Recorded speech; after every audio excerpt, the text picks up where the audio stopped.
नमस्कार, स्वागत है आप सभी का एक बार फिर से आपकी इस महा मैराथन क्लास में।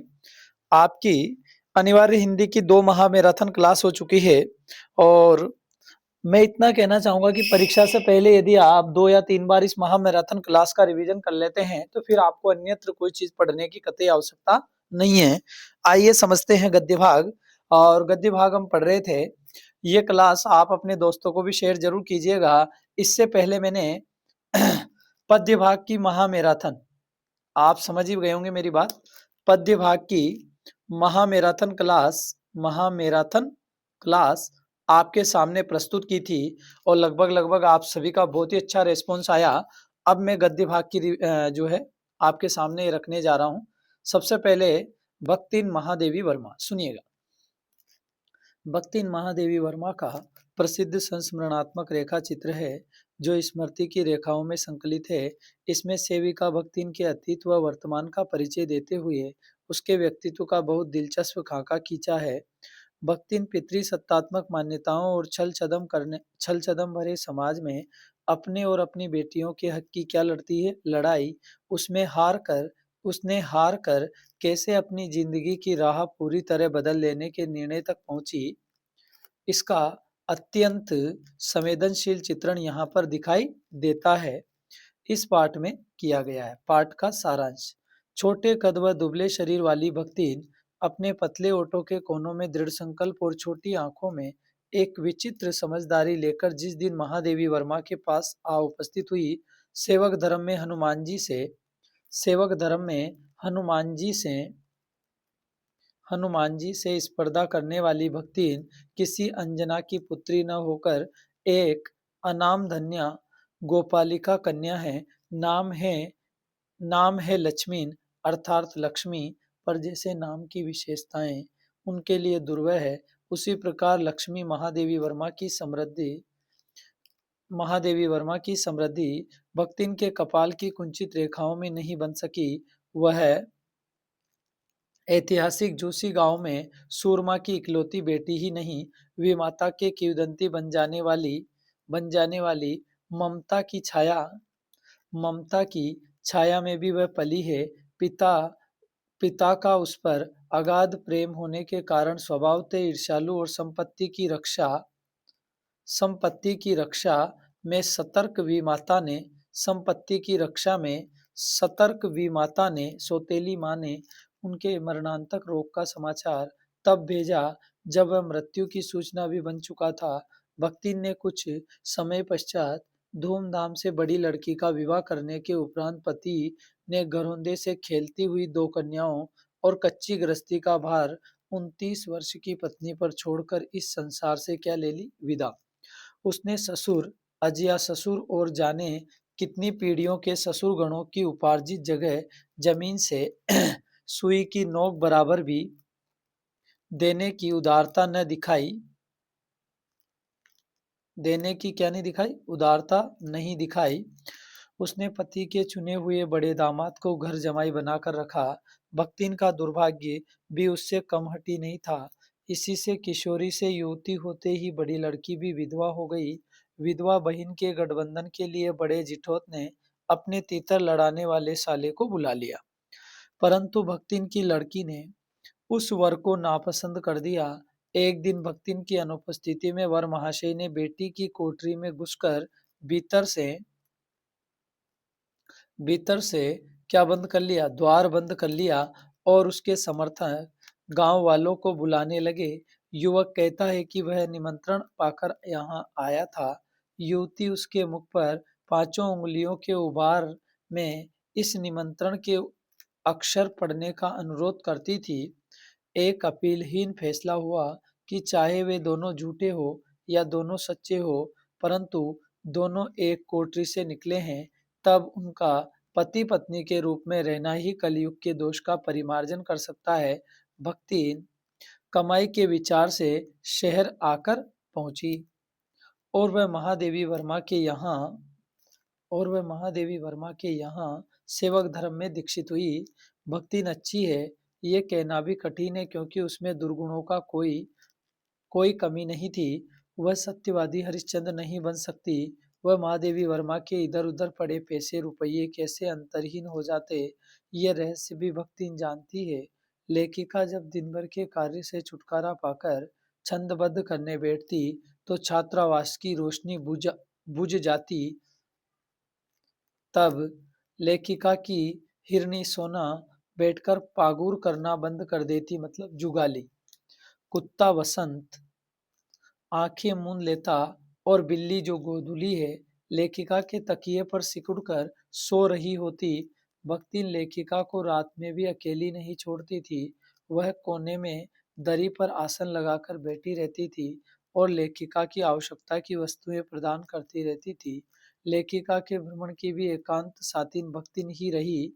कौन रही? भक्तिन। बद्रीनाथ, केदारनाथ आदि के ऊंचे पहाड़ों पर जैसे वह हट करके आगे चलती रहती थी, कहीं भी जाने के लिए प्रस्तुत होते ही लेखिका भक्तिन को छाया के समान साथ पाती। जब गत वर्ष के भूत ने वीरता के स्थान में पलायन वर्ती को जगा दिया, तब भक्तिन गांव चलने के लिए लेखिका से अनुरोध करने आई। उसने कहा कि वह मचान पर अपनी धोती बिछाकर लेखिका के कपड़े रख देगी। कीले गाड़ कर क्या गाड़ कर कीले गाड़ कर कीले गाड़ कर तख्ते रखकर किताबें सजा देगी। धान के पुआल का गोदरा बनवाकर और उस पर अपना कंबल बिछाकर लेखिका के सोने का प्रबंध करेगी। रंग व शाही रंग व शाही को नई हंडियों में सजोकर रख देगी। हंडिया तो आप जानते ही, मिट्टी का। लेकिन लेखिका के पास वहां जाकर रहने के लिए 1 रुपया भी नहीं था। तब भक्तिन कहती है कि उसके पास 5 बीसी और 5 रुपया गड़ा है, उसी से सब प्रबंध कर लेगी। इतने थोड़े रुपये का कोई महत्व नहीं, परंतु रुपये के प्रति भक्तिन का अनुराग इतना प्रख्यात हो चुका है कि मेरे लिए उसका मेरे लिए उसका परित्याग मेरे महत्व की सीमा तक पहुंचा देता है। भक्तिन के संस्कार ऐसे हैं कि वह कारागार से वैसे ही डरती है जैसे यमलोक से। लेखिका प्राय सोचती है कि जब ऐसा बुलावा आ पहुंचेगा जिसमें न धोती साफ करने का अवकाश रहेगा, तब चीर विदा के अंतिम क्षणों में ये देहातीन वृद्धा क्या करेगी और मैं क्या करूंगी। भक्तिन की कहानी आज अधूरी है, परंतु लेखिका उसे खोकर पूरी नहीं करना चाहती। महत्वपूर्ण प्रश्न उत्तर सुनिएगा।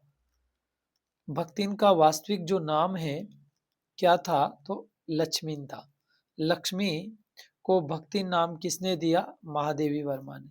भक्तिन ने कितनी बेटियों को जन्म दिया? तो 3। आगे बढ़ते हैं। भक्तिन को पिता के घर जाते समय किस बात का पता नहीं था? तो पिता के घर जाते समय यह ज्ञात नहीं था कि उसके पिता की क्या हो गई? मृत्यु। महादेवी वर्मा के अनुसार भक्तिन के 2 अवगुण क्या थे? तो सुना। महादेवी वर्मा के अनुसार भक्तिन के 2 अवगुण थे। लेखिका महादेवी को यदि भक्तिन की किसी हरकत पर गुस्सा आता था, तो भक्तिन उससे झूठ बोल दिया करती थी। चलो, भक्तिन के कारण भक्तिन के कारण महादेवी जी के अंदर क्या परिवर्तन आया?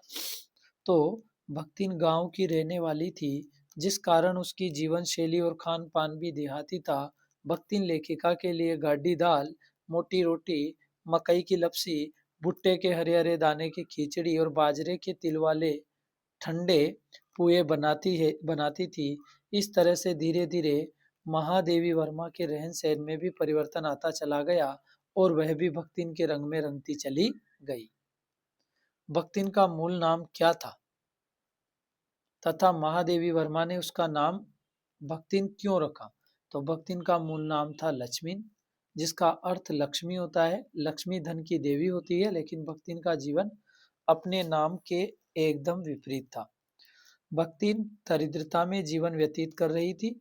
जब भक्तिन लेखिका से मिली तो उसने सर मुंडवाया हुआ था। उसकी वेशभूषा साधारण थी और उसके गले में एक माला पहनी हुई थी। लक्ष्मी की ईश्वर के प्रति भक्ति, कर्मठता लगन और महादेवी के प्रति आत्मीयता और निस्वार्थ भाव को देखकर महादेवी ने लक्ष्मी का नाम भक्तिन रख दिया था।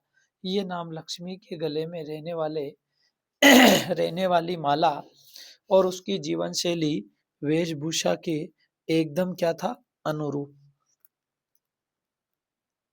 निम्नलिखित गद्यांश की सप्रसंग क्या कीजिए, व्याख्या। तो भक्ति और मेरे बीच सेवक स्वामी का संबंध है, ये कहना कठिन है, क्योंकि ऐसा कोई स्वामी नहीं हो सकता जो इच्छा होने पर भी सेवक को अपनी सेवा से हटा ना सके, और ऐसा कोई सेवक भी नहीं सुना होगा जो स्वामी के चले जाने का आदेश पाकर अवज्ञा से हाथ हंस दे। भक्तिन को नौकर कहना उतना ही असंगत है जितना अपने घर के बारी बारी से आने जाने वाले अंधेरे उजाले, आंगन के फूलने वाले गुलाब और आए और किसी को सेवक मानना, ठीक है। वे जिस प्रकार एक अस्तित्व रखते हैं जिसे सार्थकता देने के लिए ही हमें सुख दुख देते हैं, इसी प्रकार भक्तिन का स्वतंत्र व्यक्तित्व अपने विकास के परिचय के लिए मेरे जीवन को घेरे हुए हैं। अब इसमें कोई बड़ा काम नहीं है, आपको एक तो लिखना है सप्रसंग और एक लिखनी है व्याख्या, ठीक है सब, बस और क्या। और इसके बाद विशेष बता देना है। अब आगे बढ़ते हैं, प्रश्न नंबर 9। भक्तिन व महादेवी के नामों में क्या विरोधाभास था। तो भक्तिन का असली नाम था लक्ष्मी। वह अपना नाम छिपाती थी क्योंकि उसे कभी समृद्धता नहीं मिली। उसके भक्ति भाव को देखकर लेखिका ने उसे भक्तिन कहना शुरू कर दिया। लेखिका का अपना नाम महादेवी था। वह किसी भी दृष्टि से देवी के समकक्ष नहीं था। दोनों के नामों वे उसके गुणों में कोई तारतम्यता नहीं थी। अब आता है बाजार दर्शन, जैनेन्द्र कुमार, सुनिएगा। बाजार दर्शन जैनेन्द्र की एक महत्वपूर्ण निबंध है जिसमें गहरी वैचारिकता और साहित्य सुलभ लालित्य का दुर्लभ संयोग देखा जा सकता है। हिंदी में उपभोक्तावाद एवं बाजारवाद पर व्यापक चर्चा पिछले 1-1.5 दशक पहले ही शुरू हुई है। इसी क्रम में केवल बाजार का पोषण करने वाले अर्थशास्त्र को उन्होंने अनीतिशास्त्र बताया है। कई वर्षों पहले लिखा गया जैनेन्द्र का लेख आज भी इनकी मूल अंतर्वस्तु को समझाने के मामले में आज भी क्या है, बेजोड़ है। सुनिएगा। लेखक कहते हैं कि उसका एक मित्र एक बार अपनी पत्नी के साथ बाजार गए। वह कोई मामूली चीज लेने गए थे, परंतु लौटे तो देखा बहुत से बंडल पास थे। रेल का टिकट खरीदने के लिए भी पैसे नहीं बचे। मैंने देखा कि और पैसे होते तो और सामान आता। सामान जरूरत की तरफ देखकर नहीं आया, अपनी परचेसिंग पावर के अनुपात में आया था। लेखक कहता है कि उसका दूसरा मित्र भी बाजार गया, वापिस आए तो खाली हाथ आए। उससे पूछने पर वह कहता है कि समझ में ही नहीं आया था कि क्या लूं और क्या न लूं। परंतु मित्र की बात ठीक ही थी। अगर ठीक पता नहीं है कि क्या चाहते हैं तो सब और की चाह तुम्हें घेर लेती है। बाजार एक जादू है। वह जादू आंख की राह का काम करता है। वह जादू ऐसे चलता है जैसे चुंबक का जादू लोहे पर चलता है। उस जादू की जकड़ से बचने का एक सीधा सा उपाय है, वह यह है कि बाजार जाओ तो खाली मन खाली हो तब बाजार मत जाओ। अगर मन लक्ष्य से भरा हो तो बाजार भी फैला ही रह जाएगा। पड़ोस में एक महानुभाव रहते थे जिनका नाम लोग लोग क्या कहते थे? भगत जी। चूरण बेचते थे। ये काम करते उन्हें जाने कितने बरस हो गए, लेकिन किसी भी एक दिन सुख से उन्होंने 6 आने पैसे से ज्यादा नहीं कमाए। चूरण उनका सर आस-पास सरनाम है, मतलब फेमस है, और वह खुद बहुत लोकप्रिय हैं। कहीं व्यवसाय का गुर पकड़ लेते और उन पर चलते तो आज खुशहाल क्या मालामाल होते। उनका चूरण हाथों हाथ बिक जाता है। 6 आने पूरे हुए नहीं कि भगत जी बाकी चूरण बालकों को मुफ्त बांट देते थे। कभी ऐसा नहीं हुआ कि कोई 25वां पैसा सॉरी कोई 25वां पैसा भी दे सके। वह चूरण वाला भगत जी हम लोगों के सामने एकदम नाचीज हो। उस पार बाजार का जादू वार नहीं कर पाता, लेकिन क्या लोक वैभव की ये व्यंग्य शक्ति उस चूरण वाले अकिंचितकिर मनुष्य के आगे चूर चूर होकर ही नहीं रह जाती। पर वह निश्चय ही उस तल की वस्तु नहीं है जहाँ पर संसारी वैभव फलता फूलता है। वह कुछ अपर जाति का क्या है? तत्व है। लोग जिसे स्पिरिचुअल कहते हैं, आध्यात्मिक शक्ति। स्पिरिचुअल का मतलब होता है आध्यात्मिक। एक बार चूरण वाले भगत जी बाजार चौक में दिख गए। लेखक को देखते ही उन्होंने जय राम जय जय राम किया। लेखक ने भी जय राम किया, और उस समय वह बाजार को किसी भांति कोस रहे मालूम होते। भगत जी कहीं रुकते नहीं, लेकिन अगर उन्हें जीरा और काला नमक चाहिए तो सारे चौक बाजार की सत्ता उनके लिए तभी तक है जब तक वहां वहां पर जीरा मिलता है। यहाँ लेखक को ज्ञात होता है कि बाजार को सार्थकता भी वही मनुष्य देता है जो जानता है कि वह क्या चाहता है, और जो नहीं जानते वे क्या चाहते हैं। अपनी परचेजिंग पावर में गर्व गर्व में अपने पैरों से केवल एक विनाशक शक्ति, शैतानी शक्ति पैसे है या ये यहाँ गलत छप रहा है। गर्व में अपने पैसों से केवल एक विनाशक शक्ति, शैतानी शक्ति, व्यंग की शक्ति ही बाजार को देते हैं। ऐसे बाजार जहाँ लोगों की आवश्यकताओं का आदान प्रदान नहीं होता, बल्कि शोषण होने लगता है, ऐसे बाजार मानवता के लिए विडंबना है। और ऐसे बाजारों का पोषण करता है जो समाज उसका शास्त्र बना हुआ है। वह अर्थशास्त्र सरासर औंधा है। वह मायावी शास्त्र है। वह अनीति का क्या है? शास्त्र है। लेखक के अनुसार पैसा क्या है? भाई साहब, पैसा है पावर। कहते हैं ना, पैसा इज पावर। पैसा क्या है? Power, purchasing power. बाजार का जादू किसके माध्यम से? आंख के माध्यम से। माया जोड़ने का काम स्त्री करती है। बाजार को शैतान का जाल किसने कहा है? को आएगा तो किसने कहा है? सुना, जैनेन्द्र कुमार के जैनेन्द्र कुमार के एक मित्र ने, ठीक है, तृष्णाकुल मित्र ने, तृष्णा मतलब इच्छा से भरे हुए मित्र ने, पैसे में परचेजिंग पावर है, स्पष्ट कीजिए। तो पैसा ही पावर है, क्योंकि आज के समय में पैसे से ही सब कुछ खरीदा जा सकता है। बिना पैसे के जीवन जीना असंभव है।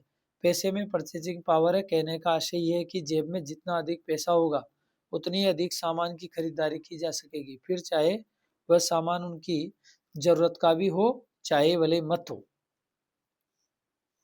बाजारूपन से क्या तात्पर्य है? तो ध्यान से सुना, बाजारूपन से क्या तात्पर्य है? किस प्रकार के व्यक्ति बाजार को सार्थकता प्रदान करते हैं, अथवा बाजार की सार्थकता किसमें है? तो बाजारूपन से तात्पर्य है दिखावे के लिए बाजार का उपयोग। बाजार छल कपट से निरर्थक वस्तुओं की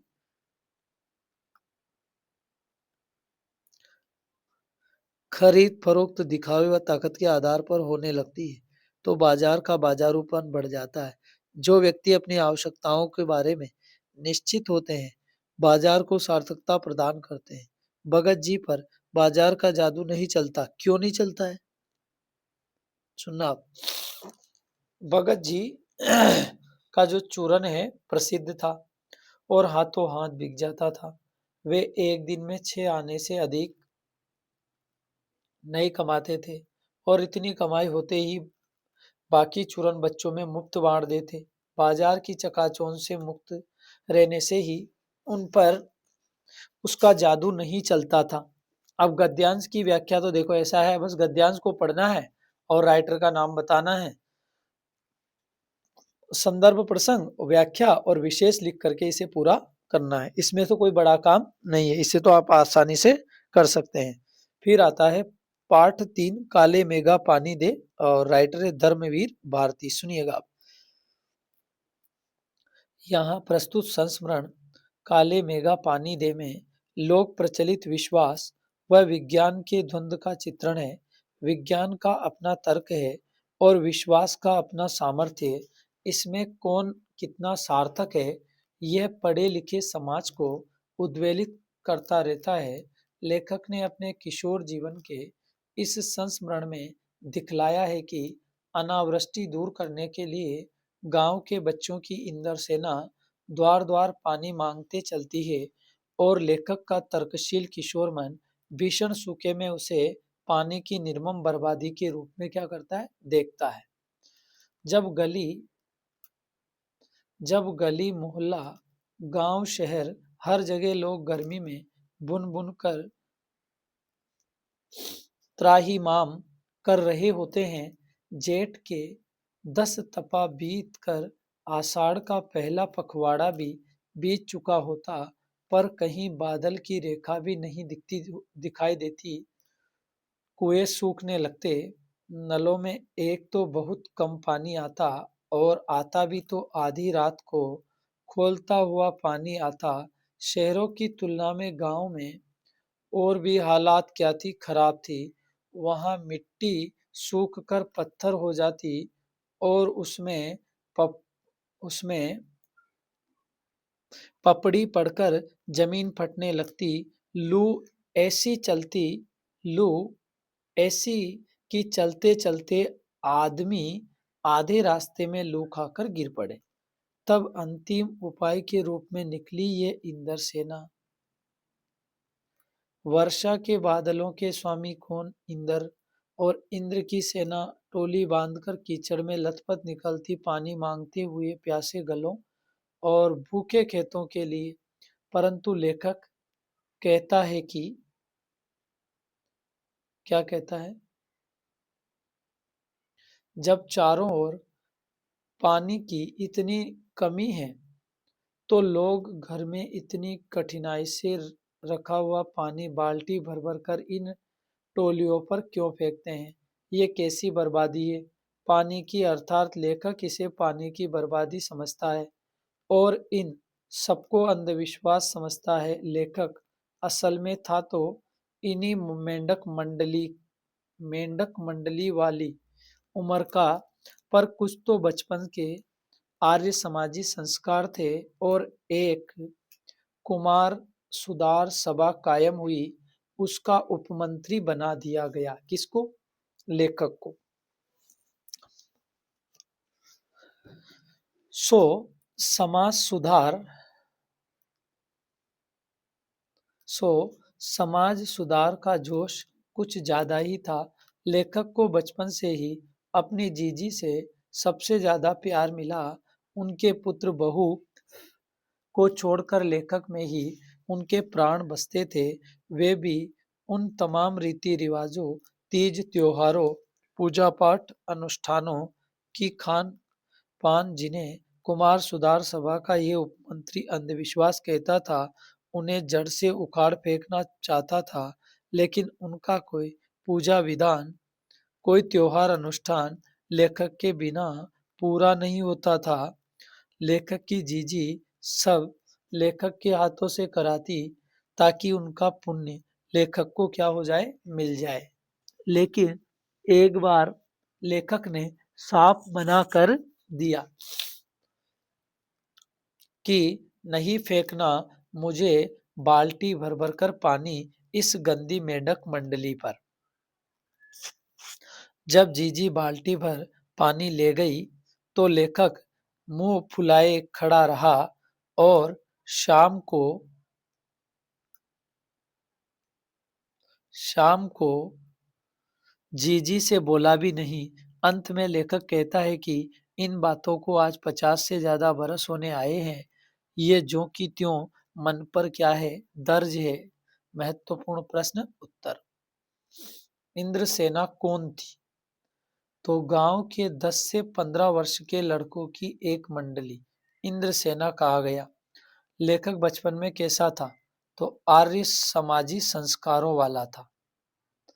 जीजी पानी फेंकने को क्या बताती थी?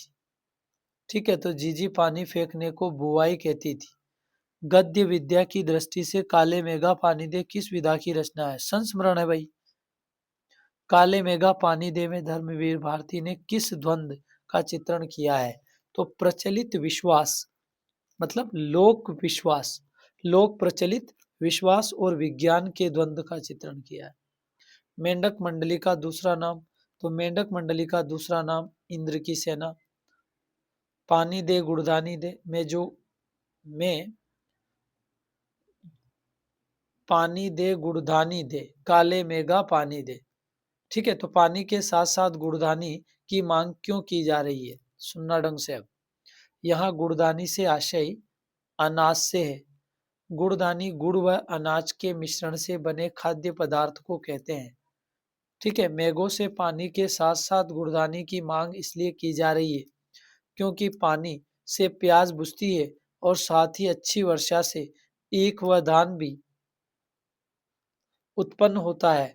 गांव की अर्थव्यवस्था कृषि पर ही निर्भर होती है और कृषि वर्षा पर अच्छी वर्षा होगी तभी अच्छी फसल होगी। काले मेघा पानी दे शीर्षक निबंध का मूल भाव। भाई साहब ये इंपॉर्टेंट है, सुनना कि निबंध का प्रतिपाद्य है कि विज्ञान तर्क की कसौटी पर खरी उतरने वाली बात को ही सत्य मानता है। साथ ही विश्वास भावना के आधार पर अनहोनी होनी सबको सत्य मान लेता है। भारतीय समाज में अंधविश्वास होते हुए भी उनमें सामाजिक कल्याण की भावना, सांस्कृतिक चेतना और संस्कारों से पल्लवित होती है। अब देखिए गद्यांश की सप्रसंग व्याख्या।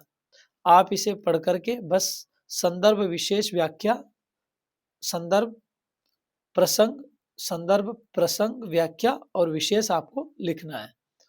इसके बाद बढ़ते हैं पहलवान की ढोलक फणीश्वर नाथ रेणु। फणीश्वर नाथ रेणु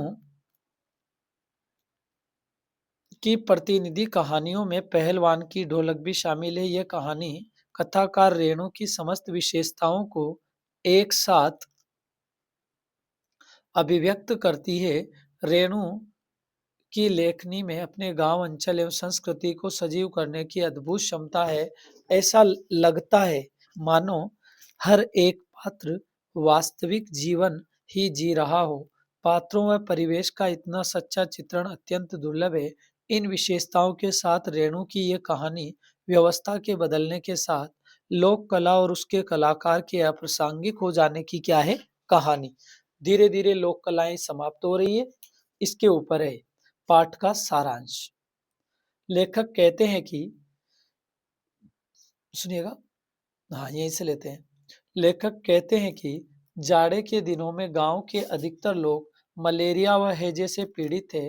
अंधेरी रात चुपचाप आंसू बहा रही थी, अर्थात उस गांव के दुख से दुखी होकर चुपचाप आंसू बहा रही हो। यदि कोई व्यक्ति उस गांव की मदद भी करना चाहता हो तो चाहकर भी नहीं कर पाता, क्योंकि महामारी के कारण कोई भी अपने जीवन को कष्ट में नहीं डालना चाहता था। सियारों का क्रंदन और पेचक की डरावनी आवाज, पेचक मतलब होता है उल्लू, उस निस्तब्धता को अवश्य भंग कर देती थी और लोगों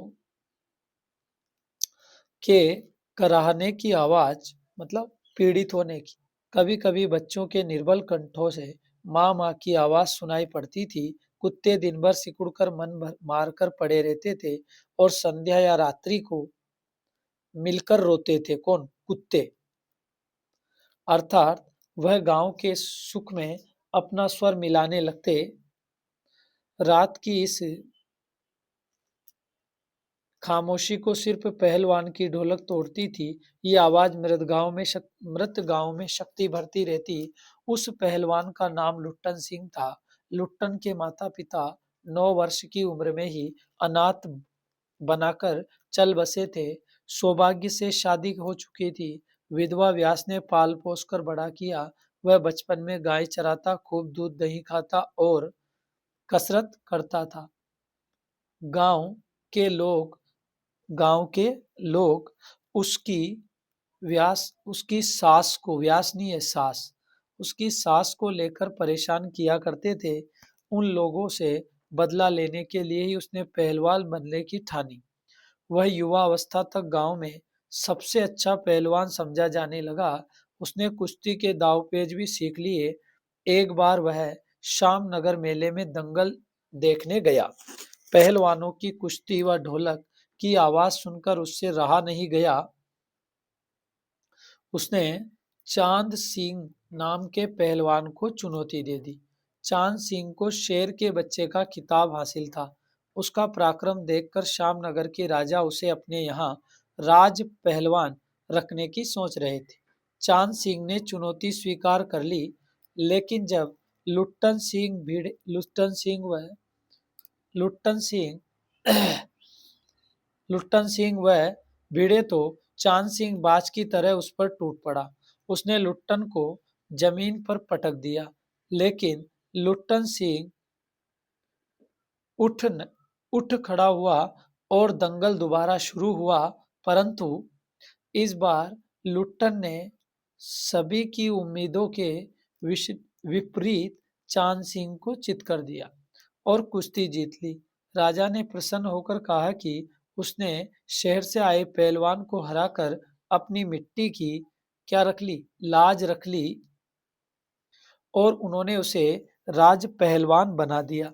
राजा का संरक्षण मिलने के बाद लुट्टन सिंह को अच्छा खाना, कसरत की सभी सुविधाएं मिलने लगी और बाद में उसने कई पहलवानों को हराकर वह लगभग 15 वर्षों तक अजेय रहा। इसलिए राजा की उसके ऊपर विशेष कृपा दृष्टि रहती थी। अब राजा उसे लड़ने भी नहीं देता, क्योंकि वह आसानी से पहलवानों को हरा देगा। अब वह सिर्फ दार्शनिक बनकर रह गया। लुट्टन सिंह के 2 बेटे थे। अपने उसने अपने दोनों बेटों को भी पहलवान बना दिया। उन्होंने ढोलक को ही अपना गुरु माना। वह बेटों को ढोलक की थाप में पूरा ध्यान देने को कहता, लेकिन 15 साल बाद वृद्ध राजा की मृत्यु हो गई, जिसके बाद लुट्टन की जिंदगी ने एक मोड़ लिया। नए राजा को कुश्ती में कोई दिलचस्पी नहीं थी। जो नया आया ना उनका लड़का, उसको पहलवान को साफ जवाब मिल गया कि राज दरबार में उसकी आवश्यकता नहीं है। उसी दिन वह ढोलक कंधे से लटकाकर अपने दोनों बेटों के साथ गांव लौट आया। गांव के किसान और खेतीहर मजदूरों के बच्चे भला क्या खाकर कुश्ती सीखते। अंत में वह अपने दोनों पुत्रों को ढोलक बजा बजा कर लड़ाता और सिखाता। अचानक गांव पर यह वज्रपात हुआ। पहले अनावृष्टि, फिर अन्न की कमी, तब मलेरिया और हैजे ने मिलकर गांव को भूनना शुरू कर दिया। रोज 2-3 लाशें उठने लगे। लोगों में खलबली मच गई।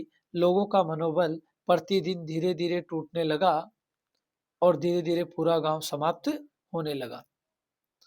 पहलवान की ढोलक कहानी में रात की निस्तब्धता कौन भंग करते थे?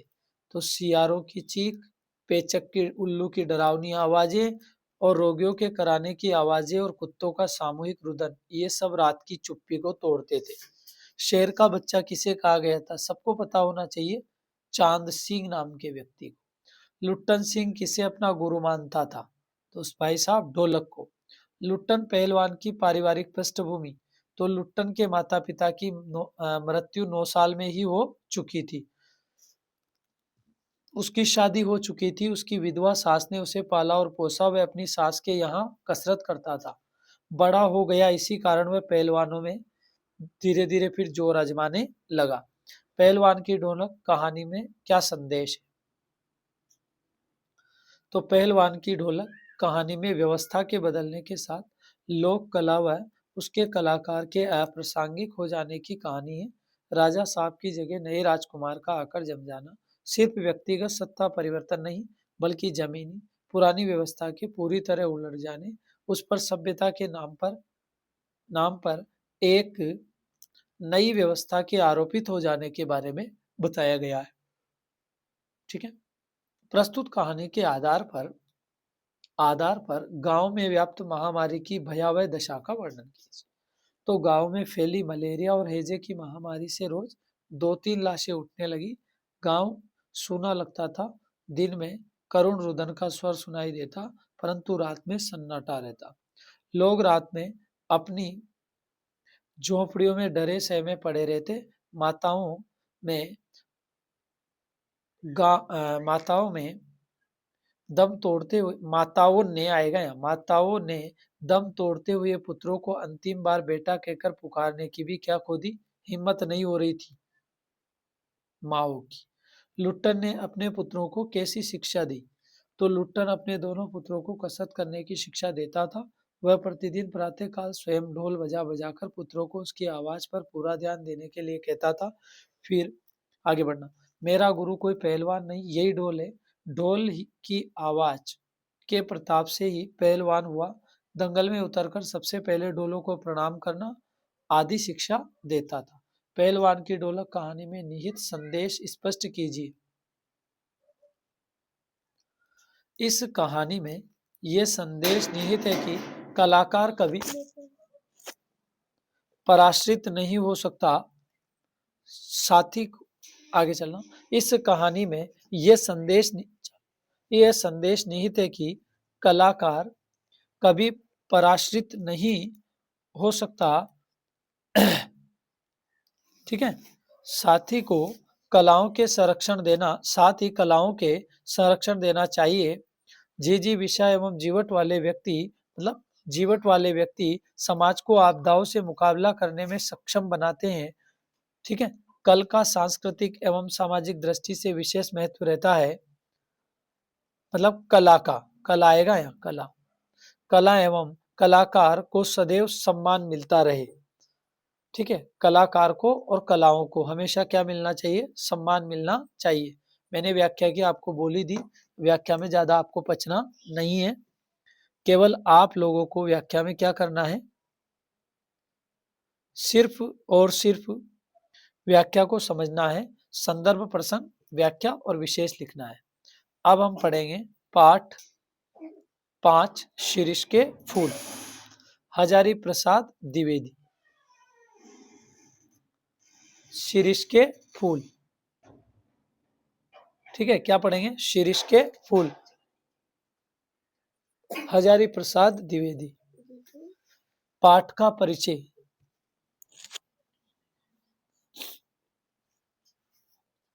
प्रस्तुत ललित निबंध शीर्ष के फूल लेखक के संग्रह कल्पलता से लिया गया है।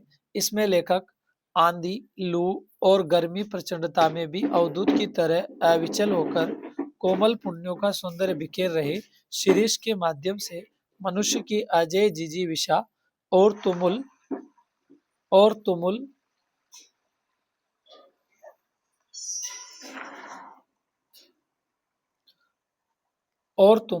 कोलाहल कलह के बीच धैर्य पूर्वक लोक के साथ चिंतारत कर्तव्यशील बने रहने को महान मानवीय मूल्य के रूप में स्थापित करता है। नित्य आप वहां चले जाओ बेटा, पीछे चले जाओ पीछे। शीर्ष के पुराने फलों की अधिकार लिप्सा, खड़खड़ाहट और नए पत्ते फलों द्वारा उन्हें धकिया कर बाहर निकालने में लेखक साहित्य, समाज व राजनीति में पुरानी और नई पीढ़ी के द्वंद्वों को सांकेतित करता है। पाठ का सारांश अब समझिएगा ध्यान से। लेखक इस निबंध को जहां बैठकर लिखता है, कौन? लेखक। एक मिनट।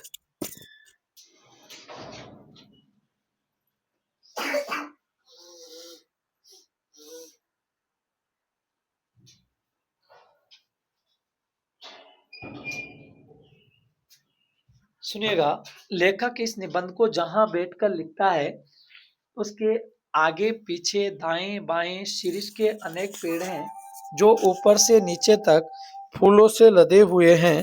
बेटा उस कमरे में जाओ, आप नित्या उस कमरे में जाओ। आवाज आ रही है या मेरे डिस्टरबेंस हो रहा है?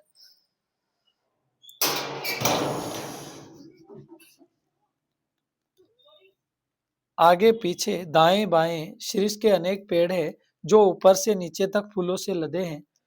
वैसे तो बहुत ही कम फूल इस प्रकार की गर्मी में खिलने की। अरे नित्या, इसको नीचे जाओ नित्या, आप नीचे जाओ कमरे में। इस प्रकार की गर्मी में खिलने की हिम्मत करते हैं। इन फूलों में अमलताज भी शामिल है, परंतु इनकी तुलना शिरीष के फूलों से नहीं की जा सकती। लेखक ने शिरीष को कालजयी अवधूत कहा है। कालजयी अर्थात काल को जीतने वाला, जिसने काल पर क्या प्राप्त कर ली? विजय। और अवधूत यानी ऐसा सन्यासी जिसने सुख दुख, अच्छे बुरे से कोई फर्क नहीं पड़ता, जिसके भाव हर परिस्थिति में समान हो। उसी प्रकार शिरीष का फूल भयंकर गर्मी, लू आदि के बीच सरस रहता है। ये हमें विषम परिस्थितियों में भी प्रसन्नता और मस्ती के साथ जीवन जीने की कला सिखाता है। शिरीष के फूल शिरीष के फूल बड़े और छायादार होते हैं और पुराने समय में इन वृक्षों को मंगल कारक मानकर इन्हें बाग बगीचों में लगाया जाता था। वात्स्यायन कहते हैं कि बागों में घने व छायादार वृक्षों व बकुल के पेड़ों पर झूला लगाना चाहिए, परंतु लेखक का मानना है कि शिरीष के पेड़ भी झूला झूलने के प्रयोग में लाए जा सकते हैं।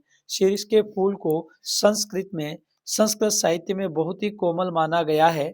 यहाँ तक कि कालिदास ने यह भी कहा है कि शिरीष के फूल भंवरों के पैरों के दबाव से सहन कर सकते हैं। लेकिन लेखक कहता है कि कालिदास की इस बात से दूसरे कवियों ने यह समझ लिया कि शिरीष के पेड़ का सब कुछ ही कोमल है, जबकि फल बहुत मजबूत होते हैं।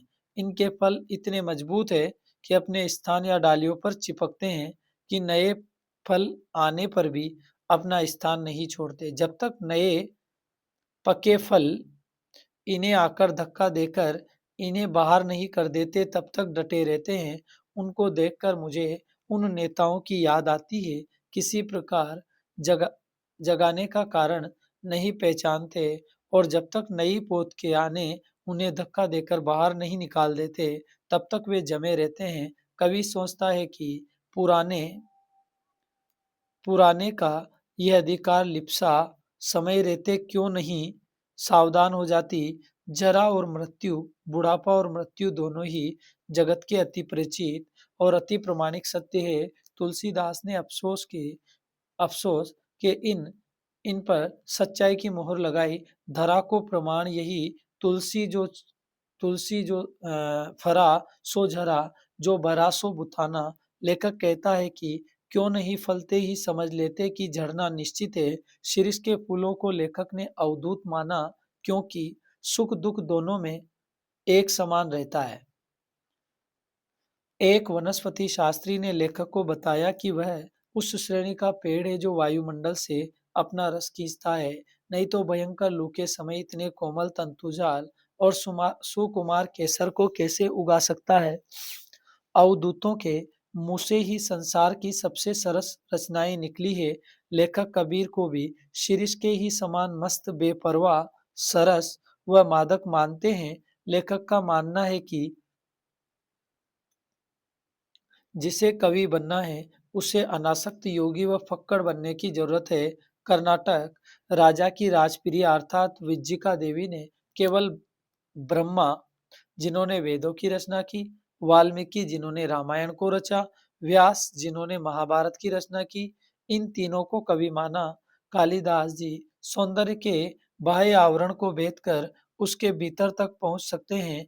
दुख हो कि सुख, वे अपना भाव रस उस अनासक्त कर्षिवल की भांति खींच लेते हैं, जो निर्दलित इक्षुदंड से गन्ने से रस निकाल लेता था।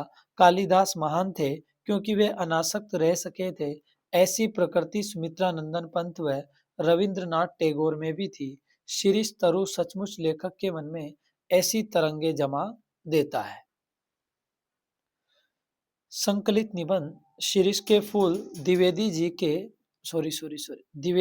के किस निबंध संग्रह से लिया गया है? तो शीर्ष के फूल द्विवेदी जी के कल्पलता से लिया गया है। शीर्ष के फूलों की क्या विशेषता है? तो शीर्ष के फूल बहुत मजबूत होते हैं और आसानी से अपनी जगह नहीं छोड़ते।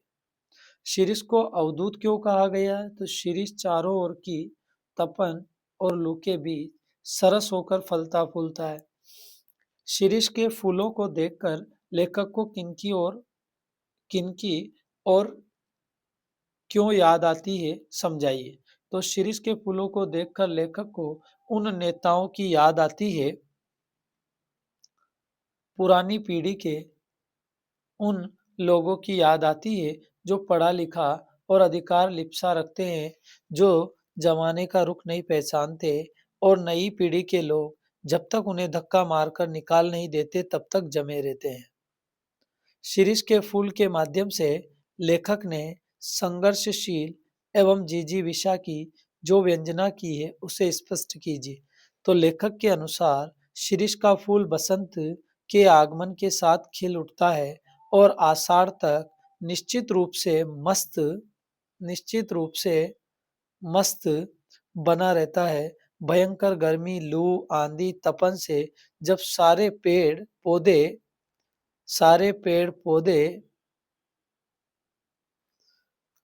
पौधे झुलसने लगते हैं, सभी पेड़ पुष्प रहित हो जाते हैं, तब भी शिरीष का वृक्ष हरा भरा और फूलों से लदा रहता है। ये वायुमंडल से रस ग्रहण करता है। इस तरह उसकी संघर्षशीलता और जिजीविषा का ही प्रमाण है। शिरीष, अवधूत और गांधी जी एक दूसरे के समान कैसे? पाठ के आधार पर स्पष्ट कीजिए।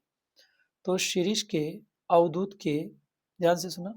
शिरीष के अवधूत के रूप के कारण लेखक को महात्मा गांधी की याद आती है। शिरीष तरु अवधूत की तरह भ्रम बाह्य परिवर्तन, धूप, वर्षा, आंधी, लू सब में शांत बना रहता है तथा पुष्पित पल्लवित होता रहता है।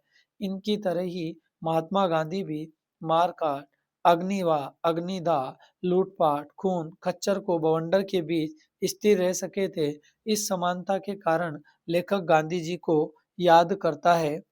जिस तरह शिरीष वायुमंडल से रस खींचकर कोमल और कठोर हो सकता है, उसी तरह महात्मा गांधी कोमल कठोर व्यक्ति थे। यह वृक्ष व मनुष्य दोनों ही क्या है? अवधूत है। शिरीष के फूल निबंध में साहित्यकारों को जो संदेश दिया गया उसे क्या करो? स्पष्ट। तो शिरीष के फूल निबंध में द्विवेदी जी ने साहित्यकारों को और रचनाधर्मियों को संदेश दिया है कि लाभ हानि का लेखा जोखा न रखकर सामाजिक जीवन को उपयोगी साहित्य प्रदान करे। प्रशंसा प्राप्ति के मोह में कठोर न बनकर जीवन में सत्य एवं काव्य की अनुभूति में समन्वय करे। आगे बढ़ते हैं। शिरीष के फूल के संबंध में तुलसीदास क्या कहना चाहते हैं? तो तुलसीदास जी ने शिरीष के फूलों के विषय में कहा है कि इस धरती में अभी तक प्रमाणित हुआ है वह अवश्य कुमलाकर झड़ जाता है। मतलब जो फूल खिला है वह कुमला जाता है और झड़ जाता है। कहने का मतलब जो खिलता है वो झड़ता भी है, जो झड़ता है वह पुनः विकसित होकर खिलता है। निर्माण ध्वंस का क्रम शाश्वत चलता रहता है। मतलब निर्माण भी होता रहता है और ये क्रम निरंतर रूप से चलता रहता है। व्याख्या मैंने आपको एक बार समझाई दी है। आपको संदर्भ, प्रसंग, व्याख्या और विशेष के रूप में इसे लिखना है। अब बढ़ते हैं श्रम विभाजन और जाति प्रथा। बाबा साहेब भीमराव अंबेडकर। यहाँ प्रस्तुत पाठ अंबेडकर के विख्यात भाषण एनिहिलेशन ऑफ कास्ट 1936 के ललई सिंह यादव द्वारा कृत हिंदी रूपांतर जाति भेद का अनुच्छेद के 2 प्रकरणों के तौर पर है। ये भाषण जाति पाति तोड़क मंडल लाहौर के वार्षिक सम्मेलन 1936 के अध्यक्षीय भाषण के रूप में तैयार किया गया था। पाठ का सारांश। डॉक्टर भीमराव अंबेडकर जी कहते हैं कि इस आधुनिक युग में जातिवाद को समर्थन करने वालों की कमी नहीं है। जातिवाद के उन समर्थकों द्वारा एक ये भी दिया गया कि आधुनिक सभ्य समाज कार्य कुशलता के लिए श्रम विभाजन को आवश्यक मानता है। श्रम विभाजन निश्चय ही सभ्य समाज की आवश्यकता है, परंतु किसी भी सभ्य समाज में श्रम विभाजन की व्यवस्था श्रमिकों को विभिन्न वर्गों में विभाजन नहीं करती। भारतीय जाति प्रथा श्रमिकों का अस्वाभाविक क्या है विभाजन नहीं करती, बल्कि दूसरे की अपेक्षा ऊंच नीच भी करार देती है। ये स्वाभाविक श्रम विभाजन नहीं, क्योंकि ये मनुष्य की रुचि पर आधारित नहीं है। कुशल व्यक्ति या सक्षम श्रमिक समाज के निर्माण के लिए ये आवश्यक है, परंतु जाति प्रथा के दूषित सिद्धांत ये कि इससे मनुष्य के प्रशिक्षण अथवा उसकी निजी क्षमता पर विचार किए बिना बिना ही दूसरे दूसरे ही दृष्टिकोण जैसे माता-पिता के सामाजिक स्तर के अनुसार पहले से ही अर्थात गर्भ धारण के समय ही पेशा निर्धारण कर दिया जाता है। जाति प्रथा पेशों का दोषपूर्ण निर्धारण ही बल्कि मनुष्य को जीवन भर के लिए बांध भी देती है। भले ही अनुपयुक्त पेशा होने के कारण भूखों ही मर जाए, आधुनिक युग प्राय ऐसी समस्या आती है जिसके कारण मनुष्य को अपना पेशा बदलने की आवश्यकता पड़ सकती है। इस प्रकार हम देखते हैं कि श्रम विभाजन की दृष्टि से भी जाति प्रथा गंभीर दोषों से युक्त है। जाति प्रथा का श्रम विभाजन मनुष्य की स्वेच्छा पर निर्भर नहीं करता। मनुष्य की व्यक्तिगत भावना तथा व्यक्तिगत रुचि का उसमें कोई स्थान अथवा महत्व नहीं होता। बहुत से लोग निर्धारित कार्य को अरुचि के साथ केवल विवशतावश करते हैं। अतः यह प्रमाणित होता है कि व्यक्ति की आर्थिक असुविधाओं के लिए भी जाति प्रथा क्या है हानिकारक है। मेरी कल्पना का आदर्श समाज। डॉक्टर भीमराव अंबेडकर जी कहते हैं कि उनकी कल्पना का आदर्श समाज स्वतंत्रता, समानता व भाईचारे पर आधारित है और किसी भी आदर्श समाज में इतनी गतिशीलता या लचीलापन तो होना ही चाहिए। यदि समय के साथ समाज में कोई परिवर्तन करने की आवश्यकता हो तो आसानी से किए जा सकते हैं। यदि लोगों की भलाई के लिए कोई फैसला या नियम बनाए जाए तो सभी लोगों उच्च से निम्न वर्ग को इसका समान रूप से लाभ मिले। लोगों के बीच किसी प्रकार कोई भेदभाव नहीं होना चाहिए। वह समाज निश्चित रूप से क्या करेगा उन्नति। अंबेडकर कहते हैं कि समाज में भाईचारा दूध व पानी के समान होना चाहिए। पानी दूध से मिलकर दूध जैसा हो जाता है। जिस समाज में भाईचारा व कोई भेदभाव नहीं होता, सही अर्थों में वही लोकतंत्र कहलाता है। लोकतंत्र सिर्फ देश चलाने में एक शासन व्यवस्था नहीं, बल्कि लोकतंत्र ऐसा समाज है जहां लोग एक दूसरे का सम्मान करें, उनके प्रति श्रद्धा का भाव रखें, जहां हर किसी को अपना व्यवसाय और कार्यक्षेत्र चुनने की आज़ादी हो, वही लोकतंत्र है। लेखक कहता है कि जब हमें जीवन की सुरक्षा करने, अपने कार्यों के लिए आवश्यक औजार रखने की स्वतंत्रता मिल सकती है, तो अपने मनपसंद कार्य चुनने की स्वतंत्रता क्यों नहीं मिल सकती? जाति प्रथा में लोगों को अक्सर अपनी इच्छा के विपरीत दूसरे लोगों द्वारा बनाए गए कानूनों को मानना पड़ता है। हालांकि कुछ लोग इसकी आलोचना करते हुए कहते हैं कि सभी मनुष्य बराबर नहीं होते। उनका ये तर्क सही भी हो सकता है, क्योंकि सभी मनुष्य इन तीनों बातों पर समान नहीं होते। शारीरिक वंश परंपरा अर्थात शारीरिक रंग रूप आकृति और जन्म के आधार पर यानी व्यक्तिगत किस धर्म या जाति में जन्म लेगा, इन पर किसी व्यक्ति का नियंत्रण नहीं होता। सामाजिक उत्तराधिकार अर्थात किसी को उसके माता पिता से कितनी धन संपत्ति मिलेगी या अन्य चीजें मिलेगी, ये किसी के हाथ में नहीं है। महत्वपूर्ण प्रश्न।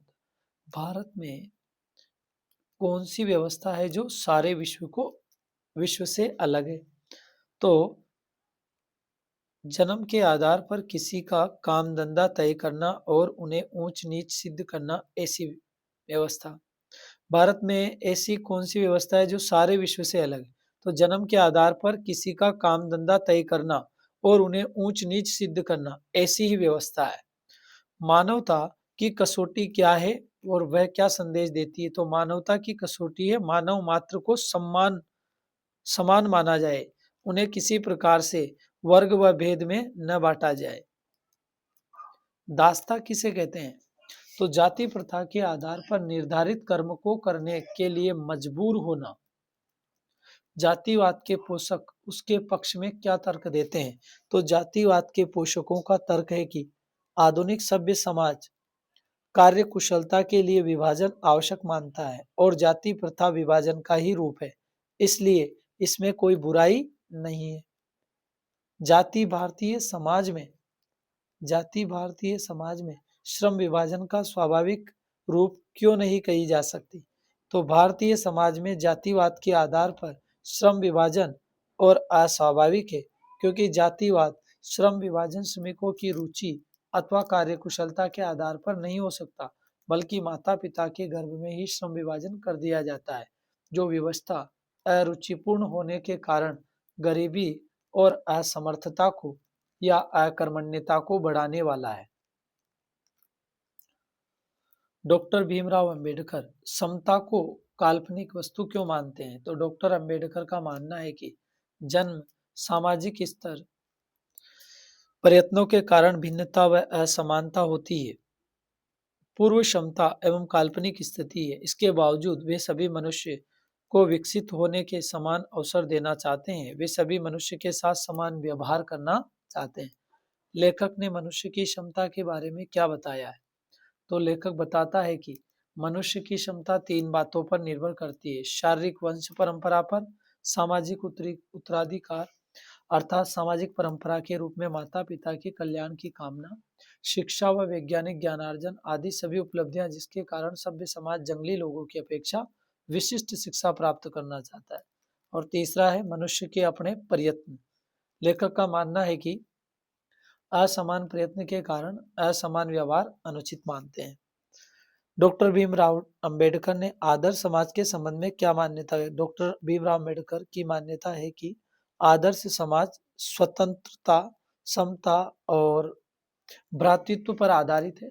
इसके लिए आदर्श समाज में गतिशीलता तथा बहुविध हितों का सहभाग होना चाहिए तथा सबको अपनी रक्षा के प्रति सहभागी होना चाहिए, जिससे कर्तव्यों और इच्छाओं में सुंदर समन्वय स्थापित हो सके।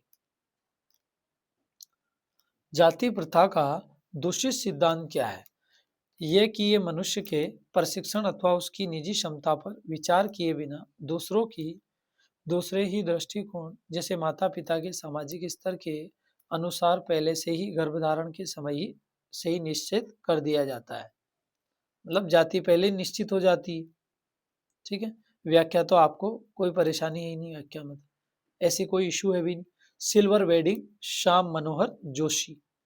सिल्वर वेडिंग श्याम मनोहर जोशी, ध्यान से सुना।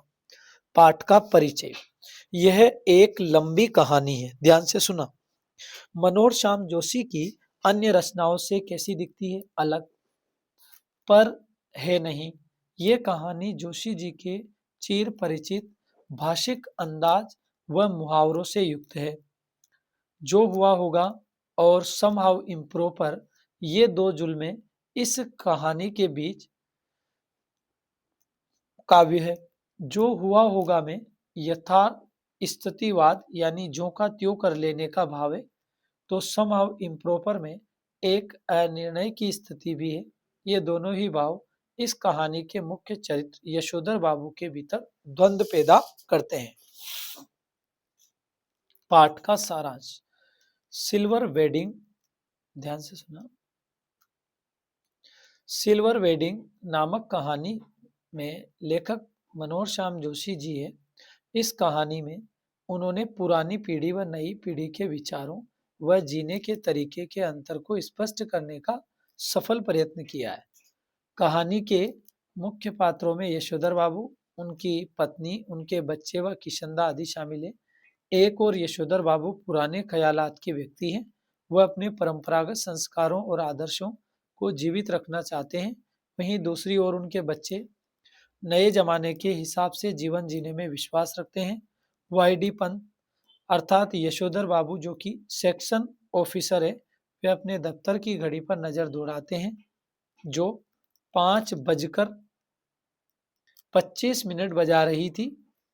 उसके बाद वे अपनी कलाई घड़ी को देखते हैं जिसमें 5:30 बज रहे थे। यशोधर बाबू अपनी घड़ी रोजाना सुबह शाम रेडियो समाचार से मिलाते हैं, इसलिए उन्हें दफ्तर की घड़ी को ही सुस्त बताया।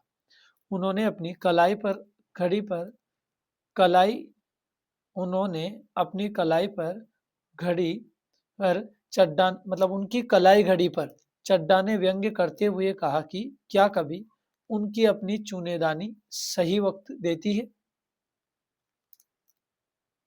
जवाब में उन्होंने कहा कि मिनट टू मिनट करेक्ट चलती है मेरी घड़ी। जब डिजिटल घड़ी लेने की सलाह दी गई तब उन्होंने बताया कि घड़ी उनकी शादी का उपहार है। किसनदा उसे देखकर कहता है, बाबा आदम के जमाने की है, अब तो डिजिटल ले लो। तब यशोधर बाबू कहते हैं कि हम पुरानी चाल के और हमारी घड़ी भी पुरानी चाल की, यही बहुत है कि अब तक राइट टाइम चल रही है। इस तरह नेले पर दहला जवाब देते हुए एक हाथ आगे बढ़ा देने की परंपरा थी। किसनदा कुंवारे व पहाड़ से आए हुए कितने लड़के ठीक ठिकाना होने से पहले यहाँ बस जाते थे। यशोधर बाबू जिस समय दिल्ली आए थे, सरकारी नौकरी के लिए उनकी उम्र कम थी। कोशिश करने पर भी बॉयज सर्विस में वह नहीं लगाए जाते। तब किसनदा ने उन्हें मेस का रसोइया बनाकर रख लिया। किसनदा ने अपने ही नीचे नौकरी दिलवाई और दफ्तरी जीवन में मार्गदर्शन किया। मेनन पूछ रहा था, फरवरी 1947। मेनन चेक कर बोला, many happy returns of the day sir, मतलब शादी की सालगिरह की आपको बहुत बहुत बधाइयाँ। आज तो आपका सिल्वर वेडिंग है, शादी की सालगिरह है, मतलब 25वां। यशोधर जी बोले, अरे ये वेडिंग एनिवर्सरी वगैरह गोरे लोगों के चोचले हैं, हमारे नहीं। तो चड्डा बोला, चड्डा एक है असिस्टेंट ग्रेड में आया है ना। तो चड्डा बोला, मिक्सचर मत पिलाइए गुरुदेव, चाय लड्डू बस इतना ही तो सौदा है। यशोधर बाबू ने अपना बटुआ और बटुए में से 10 का नोट निकाल कर दिया और कहा, आप लोग चाय पीजिए, परंतु खुद उसमें शामिल नहीं हुए। सारा सेक्शन जानता था कि यशोधर बाबू अपने बटुए में से 100 से लेकर 150 रुपया हमेशा रखते हैं, भले ही उनका खर्च न के बराबर था। बस टिकट का खर्च भी नहीं। गोल मार्केट से सेक्रेटेरिएट तक वह साइकिल से आते जाते थे। यद्यपि यशोधर बाबू की पत्नी अपने मूल संस्कारों से किसी तरह आधुनिक नहीं थी, तथापि बच्चों की तरफदारी करने में भी मातृसुलभ मजबूरी ने उन्हें मोड बना दिया। यशोधर की पत्नी को इस बात की शिकायत थी कि संयुक्त परिवार वाले उस दौर के पति ने उनका पक्ष कभी नहीं लिया, बस जिठानियों की चलने दी। फिर वह यशोधर बाबूजी से उन्मुख होकर कहती कि तुम्हारी ये बाबा आदम के जमाने की बातें मेरे बच्चे नहीं मानते, इसमें उनका कोई कसूर नहीं। यशोधर बाबू सोचते हैं, काश वे किसनदा की तरह विवाह ही नहीं करते। फिर उनका ध्यान इस ओर गया कि किसनदा का बुढ़ापा सुखी नहीं था। किसनदा कुछ साल तक राजेंद्र नगर में किराए का क्वार्टर लेकर रहा और फिर अपने गांव लौट गया, जहां साल भर बाद उनकी मृत्यु हो गई। जब उन्होंने एक बिरादर से मृत्यु का कारण पूछा तो यही जवाब दिया, जो हुआ होगा, यानी पता नहीं। जिन लोगों के बाल बच्चे नहीं होते, घर परिवार नहीं होता, उनकी रिटायर होने के बाद जो हुआ होगा से ही मौत हो जाती है। ये जानते हुए यशोधर जी बच्चों का होना भी जरूरी है।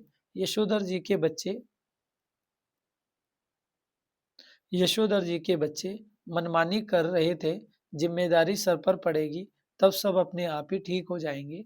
ये भी किसनदा से विरासत में मिला हुआ एक फिक्रा था। यशोधर बाबू कभी भी मन ही मन सोचते थे कि दुनियादारी में बीवी बच्चे उनके अधिक सुलझे हुए हो सकते हैं। यशोधर बाबू सोचते हैं कि जब तक सरकारी नौकरी तब तक सरकारी क्वार्टर, रिटायर होने के बाद गांव का पुश्तैनी घर। बस गांव का पुश्तैनी घर टूट फूट चुका था और उस घर में इतने लोगों का हक है कि जाकर बसना, मरम्मत की जिम्मेदारी ओढ़ना है। और बेकार के झगड़े मोल लेना। जितना ही जितना ही इस लोक की जिंदगी यशोधर बाबू को जितना ही इस लोक की जिंदगी यशोधर बाबू को यह नकली हंसी हंसने के लिए बाध्य कर रही थी, उतना ही वह परलोक के बारे में उत्साही होने का यत्न कर रहे थे। तो उन्होंने बिड़ला मंदिर की ओर कदम बढ़ाए, लक्ष्मी नारायण के आगे हाथ जोड़े और पीछे से प्रांगण में जा बसे, जहां एक महात्मा जी गीता का प्रवचन कर रहे थे। अफसोस आज प्रवचन सुनने में यशोधर जी का खास नहीं लगा मन खास रूप से नहीं लगा। सच तो यह है कि वह भीतर से बहुत ज्यादा धार्मिक अथवा कर्मकांडी है नहीं। जब उन्होंने जनार्दन शब्द सुना तो उन्हें अपने जीजा जनार्दन जोशी की याद आ गई।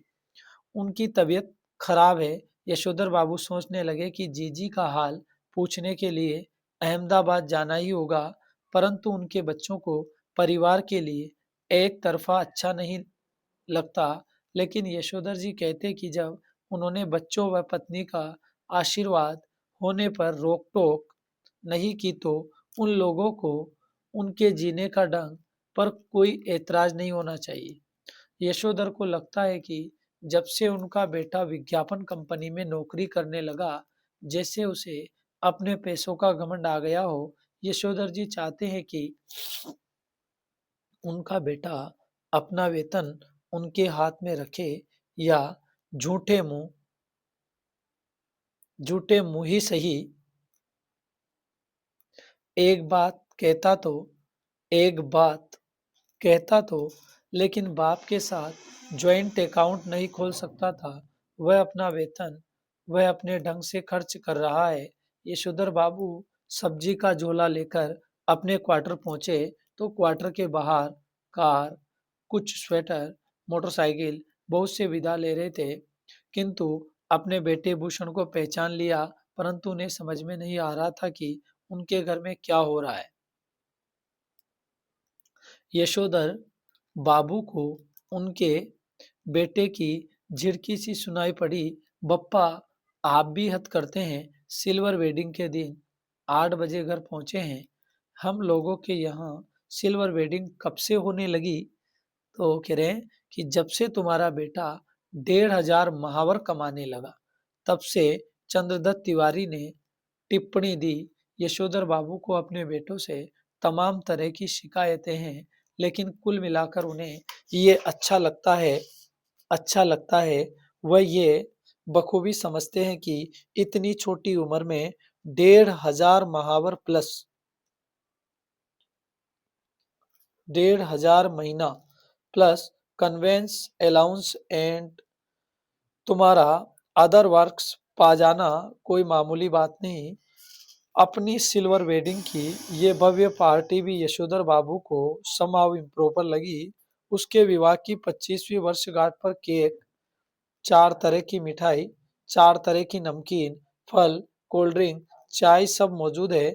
जिस यशोधर के जन्मदिन पर कभी लड्डू नहीं आते थे, गिरीश बोला, मुझे मुझे बैठे आज मुझे आज याद आया कि आपकी शादी 6 फरवरी सन 47 को हुई थी। मैंने आपके दफ्तर में फ़ोन किया, आपका फ़ोन खराब था। तब मैंने भूषण को फ़ोन किया। भूषण ने कहा, शाम को आइए, पार्टी करते हैं। मैं अपने बॉस को भी इसी बहाने बुला लूंगा। गिरीश यशोधर की पत्नी का चचेरा भाई है, बड़ी कंपनी में मार्केटिंग मैनेजर है। भूषण ने अपने मित्रों सहयोगियों का यशोधर बाबू से परिचय कराना शुरू किया। Many happy returns of the day, thank you कहकर जवाब देते हुए जिन लोगों का नाम पहले ही बता दिया गया हो और YD Pant home ministry Bhushan father कहकर स्वयं हाथ बढ़ाते हुए यशोधर बाबू ने हर चंद ये जताने की कोशिश की कि भले ही वह संस्कारी कुमाऊनी है, तथापि विलायती रीति रिवाजों से भी भलीभांति परिचित है। अब बच्चों को एक बार और विलायती परंपरा के लिए आग्रह किया। यशोधर बाबू ने आज पूजा में ज्यादा ही देर लगाई, इतनी देर कि ज्यादातर मेहमान उठकर चले जाएं। शाम की 15 मिनट की पूजा में 25 मिनट लगा दिए। जब बैठक से मेहमानों की आवाज आई, तब यशोधर ने पद्यासन साध कर ध्यान लगाकर बैठ गए। वे चाहते थे कि उन्हें प्रकाश का एक नीला बिंदु दिखाई दे, मगर उन्हें किशनदा दिखाई दिए। किशनदा कह रहे थे कि सभी लोग जो हुआ होगा से ही मरते हैं। ग्रस्त हो, ब्रह्मचारी हो, अमीर हो, गरीब हो, यशोधर बाबू को लगता है कि किशनदा आज भी मेरी मार्गदर्शन कर रह सकेंगे और बता सकेंगे कि मेरे बीवी बच्चे जो भी कर रहे हैं उसके विषय में मेरा रवैया कैसा होना चाहिए। और आगे बढ़ते बढ़ते की घरवाली झिड़कते हुए आ पहुंची और बोली, क्या आज पूजा में ही बैठे रहोगे? यशोधर उसी लाल गमछे में हैं, बैठक से चले गए जिसे पहनकर वे संध्या करने बैठे थे। ये आदत भी उन्हें किशनदास से विरासत में मिली। उनके बच्चे उसके सख्त क्या थे, खिलाफ थे, लेकिन फिर भी उन्होंने वैसा ही किया। प्रश्न तो अब क्या समझे, चलो समझा देते हैं।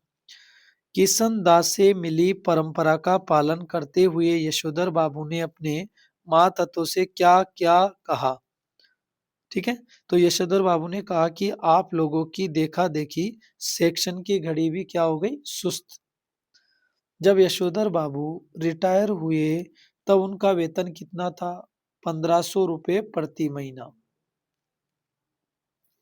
यशोधर बाबू की सिल्वर वेडिंग का आयोजन क्यों हुआ? तो यशोधर बाबू की सिल्वर वेडिंग का आयोजन उनकी शादी की 25 वर्ष पूरे होने की खुशी में हुआ, मतलब किया गया। किशनदा ने अपना जीवन किस काम के लिए समर्पित कर दिया था? समाज सेवा जैसे अच्छे कामों के लिए। रोजी रोटी की तलाश में आए बालक यशोधर को कहाँ शरण मिली? तो रोजी रोटी की तलाश में आए बालक यशोधर को किशनदा के क्वार्टर में शरण मिली। बालक यशोधर को किशनदा ने 50 रुपये उधार क्यों दिए? तो बालक यशोधर को किशनदा ने 50 रुपये उधार इसलिए दिए थे कि वह कपड़ा बनवा सके और गांव में पैसा भेज सके। Early to bed and early to rise makes an man healthy and wise. इस वाक्य का मूल भाव सुनना। इस वाक्य का ये वाक्य अक्सर किशनदा यशोधर बाबू से कहा करते थे। किशनदा का मानना था कि रात जल्दी सोने और उठने की आदत आदमी को शारीरिक और मानसिक रूप से स्वस्थ रखती है। ठीक है सर। इस पाठ के आधार पर पाठ में दिए गए वाक्य जो हुआ होगा के विषय में बताना। तो किसी की मृत्यु हो जाने पर किशनदा बोला करते थे, जो हुआ होगा। किशनदा की मृत्यु हो जाने पर यशोधर बाबू लोगों से मौत का कारण जानना चाहे तो लोगों ने कहा जो हुआ होगा। तब यशोधर बाबू बाबू को इस वाक्य का अर्थ समझ में आया। जो हुआ होगा अर्थात ज्ञात नहीं होना, क्योंकि किशनदा की मौत क्यों हुई थी कोई भी नहीं जानना चाहता था। यशोधर बाबू दफ्तर पैदल क्यों जाते थे? तो यशोधर बाबू के बच्चे आधुनिक युवा हो चले थे। उन्हें पिता का साइकिल सवार होना नागवार गुजरता था, इसलिए वे दफ्तर पैदल जाते थे। यशोधर बाबू का बड़ा लड़का कहाँ नौकरी करता था? तो एक विज्ञापन संस्था में 1500 मासिक। यशोधर बाबू का तीसरा बेटा कहाँ चला गया? तो स्कॉलरशिप लेकर अमेरिका चला गया। यशोधर बाबू अपनी घरवाली के आधुनिक आधुनिकताओं सा आचरण करने पर क्या कहकर उसका मजाक उड़ाते थे? तो यशोधर बाबू शानियाल बुढ़िया, चटाई का लहंगा, बूढ़ी मुंह मुहासे, लोग करे तमाशे कहकर मजाक करते थे। सिल्वर वेडिंग पीढ़ी के वैचारिक अंतराल की कहानी है, उदाहरण सहित स्पष्ट कीजिए। तो सिल्वर वेडिंग कहानी मनोहर श्याम जोशी जैसे जाने माने कहानीकार की एक प्रभावपूर्ण विचारोत्तेजक कहानी है। पीढ़ी के वैचारिक अंतराल को सिल्वर वेडिंग कहानी की मूल संवेदना कहा जा सकता है। इसका मूल उद्देश्य पीढ़ी के बीच के अंतराल को स्पष्ट करना। यशोधर जी अपनी पीढ़ी के आदर्शों एवं मूल्यों से बहुत ज्यादा जुड़े हैं। ऑफिस के कर्मचारियों के उनके संबंध भी इसी मानसिकता के साथ बने हैं। चड्डा की चौड़ी मोरी वाली पैंट भी उन्हें इसलिए समहाउ इम्प्रॉपर लगती है। समहाउ इम्प्रॉपर वाक्यांश से कहानीकार ने इसी पीढ़ी अंतराल को प्रतीकात्मक ढंग से व्यक्त किया। 14 समहाउ इम्प्रॉपर वाक्यांश का प्रयोग यशोधर बाबू हर वाक्य में प्रारंभ में किया करते थे। इस वाक्यांश में अनेक व्यक्तित्व और कहानियों के कथ्य और संबंध बनता है। सुनना कैसे? ये सत्य है कि प्रस्तुत कहानी में समहाउ इम्प्रॉपर शब्द का प्रयोग यशोधर बाबू 1 दर्जन से भी अधिक बार करते थे। ये शब्द वास्तव में उनका तकिया कलाम है। इस शब्द का संबंध उनके व्यक्तित्व से है, क्योंकि उनका व्यक्तित्व परंपरावादी सोच और किशनदा के आदर्शों से प्रभावित है, जिसके कारण वे पुराने विचारों सोच से ही अपने आप को जोड़े रखते हैं। इसी आधार पर जो कार्य उनके अनुसार नहीं होता, वे समहाउ इम्प्रॉपर शब्द का प्रयोग कर देते। वे इसी मनोवृत्ति के कारण घर में पत्नी और बच्चों से सहज संबंध नहीं रख पाते। ये वाक्यांश उनकी परंपरावादी सोच प्रश्न चिन्ह खड़ा कर देता था। जूझ आनंद यादव पाठ का परिचय। यह है मराठी के प्रख्यात कथाकार डॉक्टर आनंद यादव का बहुचर्चित एवं बहुप्रशंसित आत्मकथात्मक उपन्यास है, जिसका एक अंश यहाँ दिया गया है। यह एक किशोर के देखे और भोगे हुए गंवई जीवन के खुरदरे यथार्थ और उसके रंगारंग परिवेश की अत्यंत विश्वसनीय जीवन गाथा है। इस आत्मकथात्मक उपन्यास में जीवन का मर्मस्पर्शी क्या है? चित्रण। लेखक का मन पाठशाला जाने के लिए तड़पता था, लेकिन लेखक की अपने दादा अर्थात पिता के सामने खड़े होकर ये कहने की हिम्मत नहीं थी कि मैं पढ़ने जाऊंगा। लेखक चाहता था कि जन्म भर खेत में उसके दादा उसको दादा को जन्म भर नहीं यहाँ से लेंगे। लेखक चाहता कि उसके दादा उसको समझ सके कि वह इसलिए पढ़ना चाहता है कि जन्म भर खेत में काम करते रहने से उसका गुजारा नहीं हो सकता।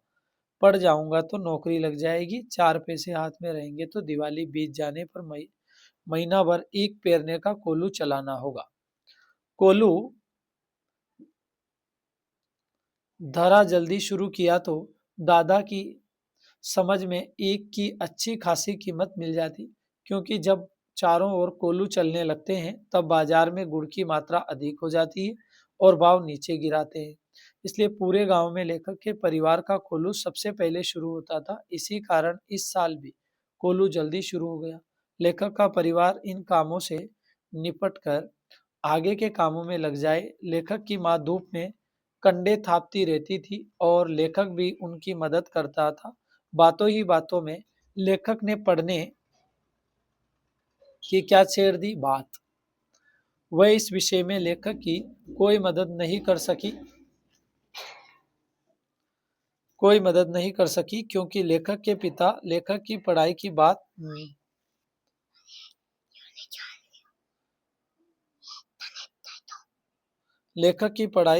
नहीं जमती। लेखक अपनी माँ को मना लेता कि अब खेत का सारा काम समाप्त हो गया, बेटा ये बाद में चलेगा, आप नीचे जाओ, मैं पढ़ा लूं, बाद में आना 1 घंटे बाद।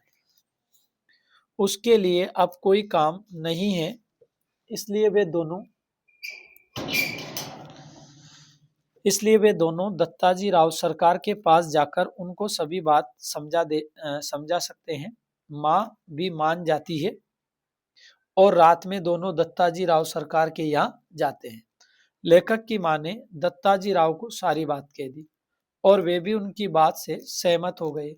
माँ ने दत्ताजी राव को यह भी बताया कि लेखक के पिता खेती के काम में हाथ नहीं लगाते, उनको सारे गांव भर में आजादी के साथ घूमने को मिलता रहे, इसलिए उन्होंने लेखक का पढ़ना बंद कर दिया, उसे खेती में जोत दिया। ये सुनते ही देसाई दादा को गुस्सा आ गया, मतलब दत्ताजी राव को। जब लेखक ने कहा कि ये जनवरी का महीना है और परीक्षा नजदीक आ गई है, और यदि वह अभी भी कक्षा में बैठेंगे तो 2 महीने में 5वीं की सारी तैयारी हो जाएगी और वह परीक्षा पास कर लेगा, क्योंकि पहले ही उसका 1 वर्ष बेकार में चला गया। और देसाई दादा उसके पिता को ये न बताए कि उसने यहाँ आकर ये सब कहा, नहीं तो उसका पिता उसे बहुत मारेगा। देसाई दादा ने उसकी सारी बातें सुनी और कहा कि वह चिंता न करे, उन्हें पता है कि क्या करना है, वह बस उनके पिता को उनके पास भेज दे और खुद थोड़ी देर बाद आ जाए, और साथ ही जो भी पूछे वह बिना डरे उसका उत्तर अपने पिता के सामने अच्छे से दे। जब लेखक पिता घर पहुंचे तो लेखक की मां ने उन्हें देसाई दादा के यहाँ भेज दिया, और कुछ समय बाद पिता को बुलाने के बहाने वह भी देसाई दादा के घर पहुंच गया। सवाल जवाब में जब देसाई दादा ने बड़ी चतुराई से पूछा कि लेखक कौन सी कक्षा में पढ़ता है, तो लेखक ने भी तुरंत उत्तर दिया, कह दिया वह 5वीं में पढ़ता था, परंतु अब विद्यालय नहीं जाता, क्योंकि खेतों में पानी देने वाला कोई नहीं। इस पर देसाई दादा ने लेखक के पिता को खूब बातें सुनाई। देसाई दादा ने लेखक के पिता द्वारा दिए गए सभी तथ्यों को काट दिया और लेखक को रोज स्कूल जाने को कहा, और यदि उसका पिता उसे न जाने दे तो उसे अपने पास सुबह शाम जो भी काम कह सके वह करने को कहे। उसे अपने पास सुबह शाम जो भी काम हो सके वह करने को कहे, उसके बदले वे उसे पढ़ाएंगे। लेखक के पिता ने कहा कि उसे स्कूल जाने से नहीं रोकते, अगर उसे जरा गलत सलत आदत न पड़ गई होती, इसलिए पाठशाला से निकाल कर जरा नजरों के सामने रख लिया। देसाई दादा के पूछने पर पिता ने बताया कि वह यहाँ वहाँ कुछ भी करता है, कहीं कभी कभी वंकटे बेचता, कभी चारा बेचता, कभी सिनेमा देखता, कभी खेल खेलने जाता, खेती व घर के काम में इसका बिल्कुल ध्यान नहीं है। ठीक है। इस पर लेखक ने सफाई देते हुए कहा कि कभी एक बार मेले में पट्टा पर पैसे लगा दिए थे। दादा तो सिनेमा के लिए पैसे नहीं देते, इसलिए खेत पर गोबर बीन कर माँ से कंडे थपवा लिए और उन्हें बेचकर ही कपड़े बनवा लिए थे, मतलब कंडे भी बेचता था। उसी समय एक बार सिनेमा भी गया था, मतलब उसी पैसों से। देसाई दादा ने सारी बातें सुनी और बीती बातें भूलकर स्कूल जाने को कहा। घर पर खाना खाते वक्त लेखक के पिता ने लेखक को कुछ शर्तें बताई, जैसे जैसे कि पाठशाला का समय 11 का होता था, इसलिए लेखक को दिन निकलते ही खेत पर हाजिर होना, 11 बजे तक खेत में पानी देना, खेतों से पानी देकर आते ही पढ़ने का बस्ता घर से ले जाना, घर से सीधे पाठशाला पहुंचना, छुट्टी होते ही घर में बस्ता रखकर सीधे खेत में आकर 1 घंटे जानवरों को चराना, और कभी खेतों में ज्यादा काम हुआ तो पाठशाला में गैरहाजिरी लगाना। लेखक ने भी सारी शर्तों को मान लिया। लेखक की कक्षा में एक बसंत पाटिल नाम का दुबला पतला होशियार लड़का था। उसकी होशियारी के कारण मास्टर ने उसे कक्षा का मॉनिटर बना दिया। लेखक को वह अपनी अपेक्षा छोटा लगता था। लेखक उससे पहले 5वीं में पहुंच गया था, गलती से बिछड़ गया, इसलिए लेखक के अनुसार मास्टर को कक्षा की मॉनिटरी उसे सौंपनी चाहिए थी। परंतु दूसरी ओर लेखक को पता था कि उसके पास 5वीं की परीक्षा पास करने के लिए केवल कत्ता महीना है। 2 कक्षा में दंगा करना और पढ़ाई की अपेक्षा लेखक के लिए मुमकिन नहीं था। इन सब बातों के कारण लेखक का सारा ध्यान पढ़ाई की ओर ही रहा और पढ़ाई में लेखक बसंत पाटिल की नकल करने लगा, जिसके परिणाम स्वरूप लेखक के मन की एकाग्रता बढ़ गई और लेखक को गणित झटपट समझ में आने लगी और सवाल सही होने लगे।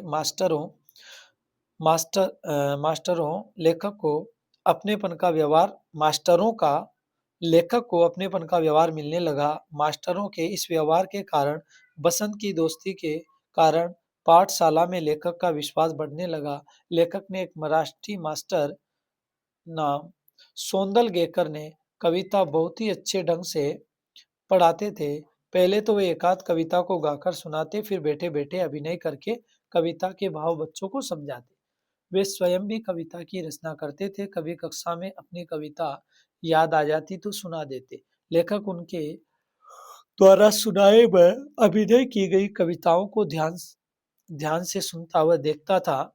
लेखक अपनी आंखों और कानों को पूरा ध्यान लगाकर मास्टर के हाव भाव, ध्वनि, गति, चाल और रस को ग्रहण करता था। उन सब कविताओं का सुबह शाम खेत पर पानी लगाते हुए, जानवरों को चराते हुए, अकेले में खुले से मास्टर के ही हाव भाव में यति गति और आरोह अवरोह के अनुसार गाता। पहले जानवरों को चराते हुए, पानी लगाते हुए, दूसरे काम करते हुए लेखक को अकेलापन खटकता था। उसे किसी के साथ बोलते हुए, गपशप करते हुए, हंसी मजाक करते हुए काम करना अच्छा लगता था। लेकिन अब उल्टा लेखक को अकेले रहना अच्छा लगने लगा, क्योंकि अकेले में वह कविता ऊंची आवाज में गा सकता था और किसी भी तरह का अभिनय कर सकता था। लेखक ने अनेक कविताओं को अपनी खुद की चाल में गाना शुरू किया। मास्टर स्वयं कविता करते और अनेक मराठी कवियों के काव्य योजक संग्रह उनके घर में थे। वे उन कवियों के चरित्र व उसके स्मरण बच्चों को बताया करते। इसके कारण ही कवि लोग लेखक को आदमी ही लगने लगते। इसलिए लेखक को भी ये विश्वास हुआ कि वह कभी भी कविता कर सकता है। मास्टर दरवाजे पर मालती की बेल पर मास्टर ने एक कविता लिखी थी। एक क्या लिखी थी? कविता। ठीक है सर। जूझ उपन्यास किस भाषा में रचा गया है? तो जूझ शीर्षक उपन्यास मराठी भाषा में। लेखक के मन में किस तरह के विचार चलते थे? तो पढ़ जाऊंगा तो नौकरी लग जाएगी, चार पैसे हाथ में रहेगी, विठोबा अण्णा की तरह धंधा कारोबार किया जा सकेगा। बसंत पाटिल कौन था? दुबला पतला शांत स्वभाव का लड़का, पढ़ने में होशियार। लेखक को गणित की पढ़ाई झटपट समझ में क्यों आने लगी? तो लेखक को गणित की पढ़ाई मन की एकाग्रता के कारण झटपट समझ में आने लगी और वह सवाल सही करने लगा। जूझ कहानी के आधार पर बताइए कि लेखक के पिता ने उसकी पढ़ाई क्यों छुड़वा दी? तो खेती में काम कराने के कारण लेखक के पिता ने उसकी क्या छुड़वा दी? पढ़ाई।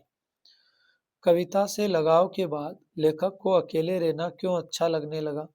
तो लेखक को अकेले रहना इसलिए अच्छा लगने लगा, वह कविता ऊंची आवाज में गा सके, अभिनय कर सके और गाते गाते नाच सके। किशन दा की कौन सी छवि यशोधर बाबू के मन में बसी हुई थी? तो यशोधर बाबू के मन में किशनदा की दयालुता और सामाजिकता की छवि बसी हुई थी। लेखक को कब लगा कि उसके नए पंख निकल आए? जूझ कहानी के आधार पर। लेखक ने कविताओं को अपनी खुद की चाल में गाना शुरू किया। उसका ये प्रयत्न मास्टर को इतना अच्छा लगा कि उन्होंने छठी सातवीं कक्षा के सभी बच्चों के सामने पाठशाला में एक समारोह गवाया। इससे लेखक को लगा कि उसके नए पंख निकल आए। जूझ आत्मकथात्मक अंश की मूल संवेदना। तो जूझ आत्मकथात्मक अंश में किनारे के देख और भोगे गए ग्रामीण जीवन के खुरदरे यथार्थ और रंगारंग परिवेश का अत्यंत विश्वसनीय चित्रण हुआ है। इसकी मूल संवेदना निम्न मध्यवर्गीय ग्रामीण समाज और लड़ते जूझते किसान मजदूरों के संघर्षमय जीवन की यथार्थ झांकी प्रस्तुत कर एक किनारे की लालसा एवं आकुलाहट की मार्मिक व्यंजना करना है। जूझ आत्मकथात्मक उपन्यास के इस मुख्य पात्र लेखक आनंद दा के स्वभाव की विशेषताओं का क्या करो उल्लेख। सुनना आप। एक तो है दूरदर्शी। तो लेखक जानता था कि पढ़ने पर ही नौकरी मिलेगी, नौकरी से जीवन सुखी होगा। पिता ने लेखक को पढ़ने से वंचित कर खेत पर लगा दिया था। लेखक जानता था कि राव सरकार से पिताजी पर दबाव डलवाया जाए ठीक रहेगा, क्योंकि लेखक के पिता राव दत्ताजी राव का सम्मान करते थे तथा राव सरकार की आज्ञा का उल्लंघन नहीं कर सकते थे। कठोर परिश्रमी। लेखक जानता था कि प्रातः खेत पर जाता, 11 बजे बाद वह विद्यालय जाता, पाठशाला से वापिस आते समय वह भैंस चराने लग जाया करता। लगनशील। तो लेखक एक लगनशील व्यक्ति था, उसे पढ़ने की लगन लगी थी। पिता की सभी शर्तों को स्वीकार कर लिया, जैसे खेत पर काम करना, शाम को भैंस चराना।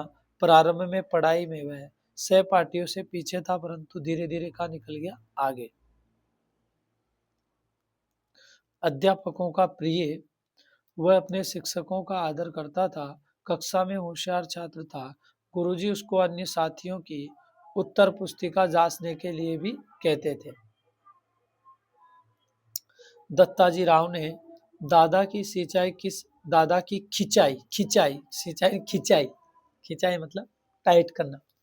तो सरकार ने आनंदा की पढ़ाई के मामले पर दादा पर खूब गुस्सा किया। उन्होंने दादा की खूब हजामत बनाई। सॉरी। देसाई के खेत, मड़ायन होता है खेत को छोड़ देने के बाद दादा का ध्यान किस तरह काम की तरफ नहीं रहा।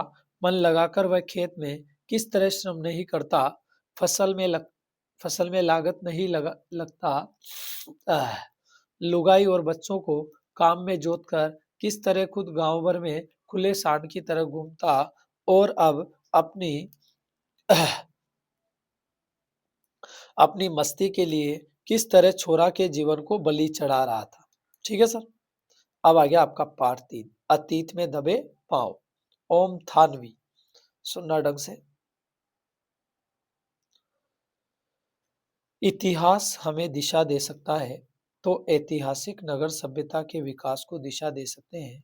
इसी संदर्भ में यह रचना ओम थानवी की यात्रा वृत्तांत और रिपोर्ट का मिलाजुला रूप है, जो अब तक के ज्ञान में भारतीय भूमि ही नहीं, विश्व फलक पर घटित सभ्यता की सबसे प्राचीन घटना को उतने ही सुनियोजित ढंग से पुनर्जीवित करता है, जितने सुनियोजित ढंग से उसके दो महान नगरों मोहनजोदड़ो और हड़प्पा बसे हैं।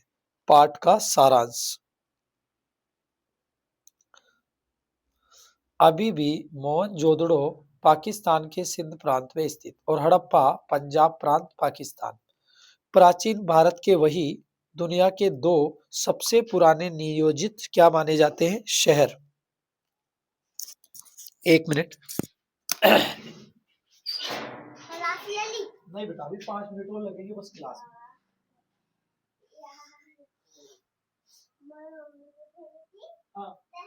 हाँ हाँ तलाश ले लियो तो रोटी खा लेता। बस अभी 10-15 मिनट में आ रहे पापा, है ना, जाओ। ठीक है बेटा, अभी बस बोलो मत, आप बार बार डिस्टर्ब मत करो।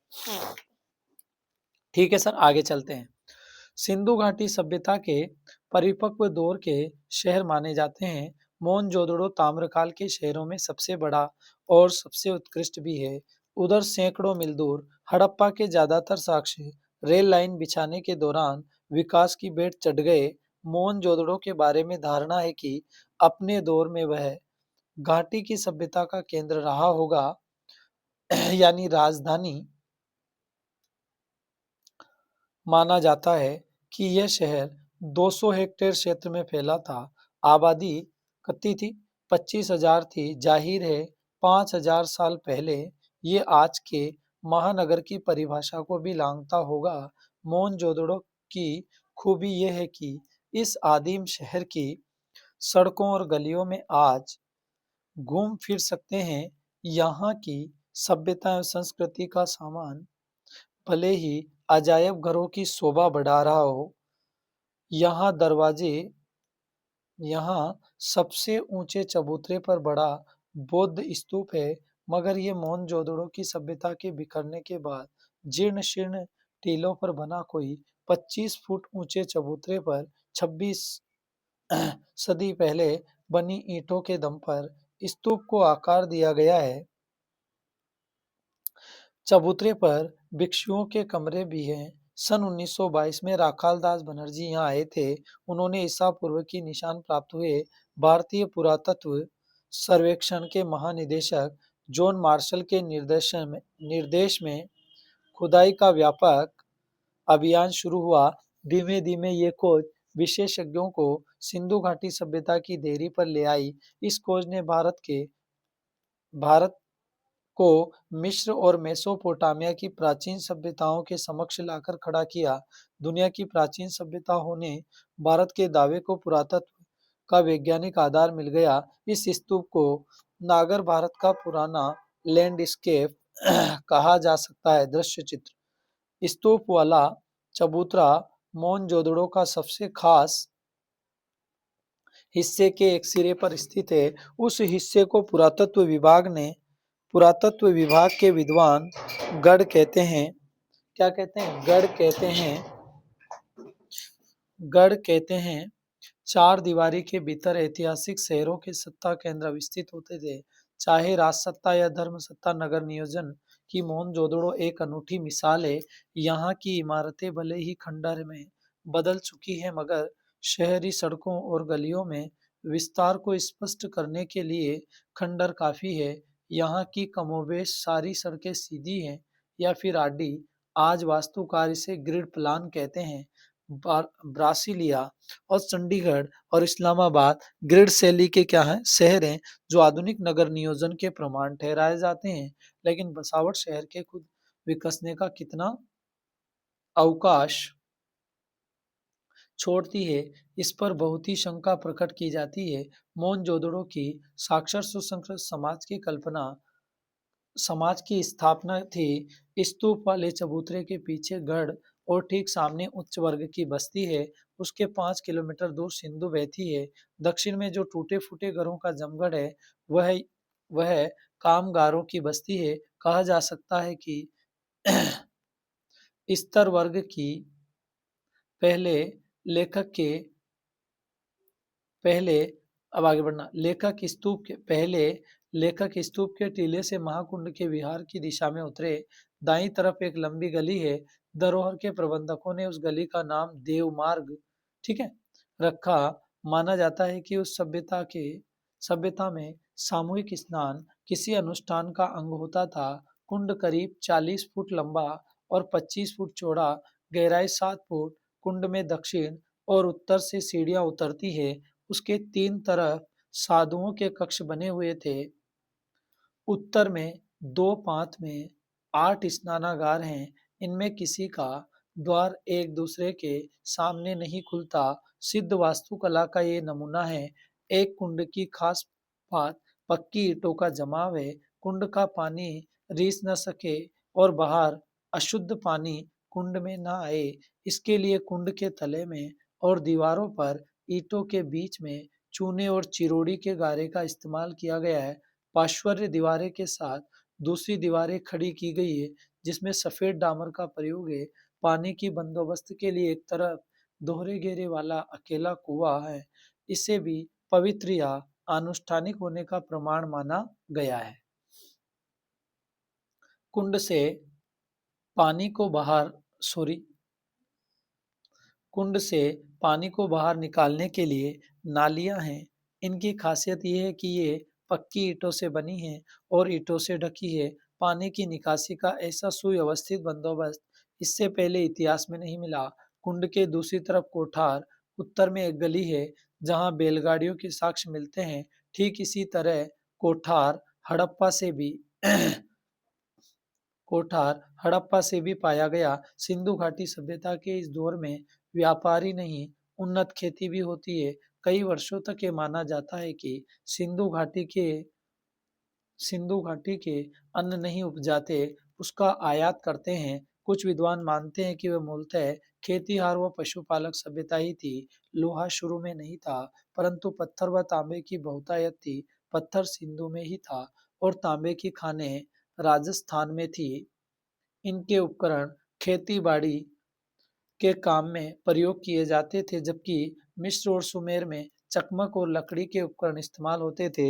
इतिहासकार इरफान अरबाब के अनुसार यहाँ के लोग रबी की फसल लेते थे। कपास, गेहूं, जौ, सरसों और चने की उपज के पुख्ता सबूत खुदाई में मिले। विद्वानों का मानना है कि यहाँ ज्वार बाजरा की उपज भी होती थी। यहाँ कपास के बीज तो नहीं मिले, परंतु सूती कपड़ा मिला। मोहनजोदड़ो में सूती की कताई बुनाई के साथ रंगाई भी होती थी। रंगाई का छोटा कारखाना कुताई में माधव स्वरूप वत्स को मिला था। चलें,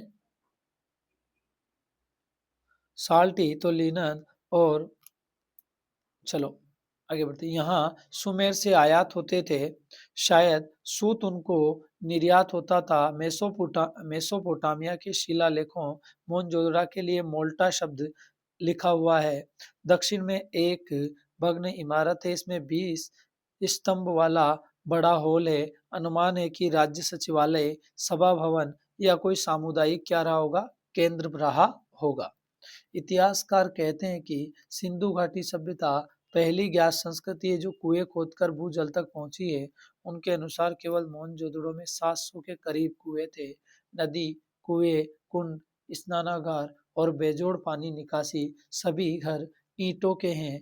एक ही आकार की ईंटें 1-2-4 अनुपात की थी। सभी भट्टी में पकी हुई। बड़े आंगन वाले घरों में समझा जाता था तो बड़े आंगन वाले घरों में समझा जाता था कि यहाँ कुछ उद्यम कार्य होता होगा। कुमारी का काम या धातु कर्म। हालांकि सभी घर खंडर है और दिखाई देने वाली चीजों में हम सिर्फ अंदाजा लगा सकते हैं। यहाँ तक घर को घर का मुखिया कहा गया है। ठीक है, इसमें दो आंगन, यहाँ तक घर को जो है मुखिया कहा गया है। इसमें दो आंगन है, 20 कमरे थे। प्रसिद्ध नर्तकी, मूर्ति शिल्पकार भी यहीं के एक छोटे घर की खुदाई से निकले थे। मार्टिमर व्हीलर ने कहा है कि संसार में इसके जोड़ की कोई दूसरी चीज शायद ही होगी। यह मूर्ति अब दिल्ली के राष्ट्रीय संग्रहालय में स्थित है। यहीं पर एक बड़ा घर है जिसे उपासना केंद्र समझा जाता है। यहाँ यहाँ वह रंगरेज का कारखाना भी लोग चाव से देखते हैं। रंगरेज तो जानते हैं, रंगाई छपाई वाला। मोहनजोदड़ो में कुओं को छोड़कर लगता है जैसे सब कुछ चौकोर या आयताकार हो।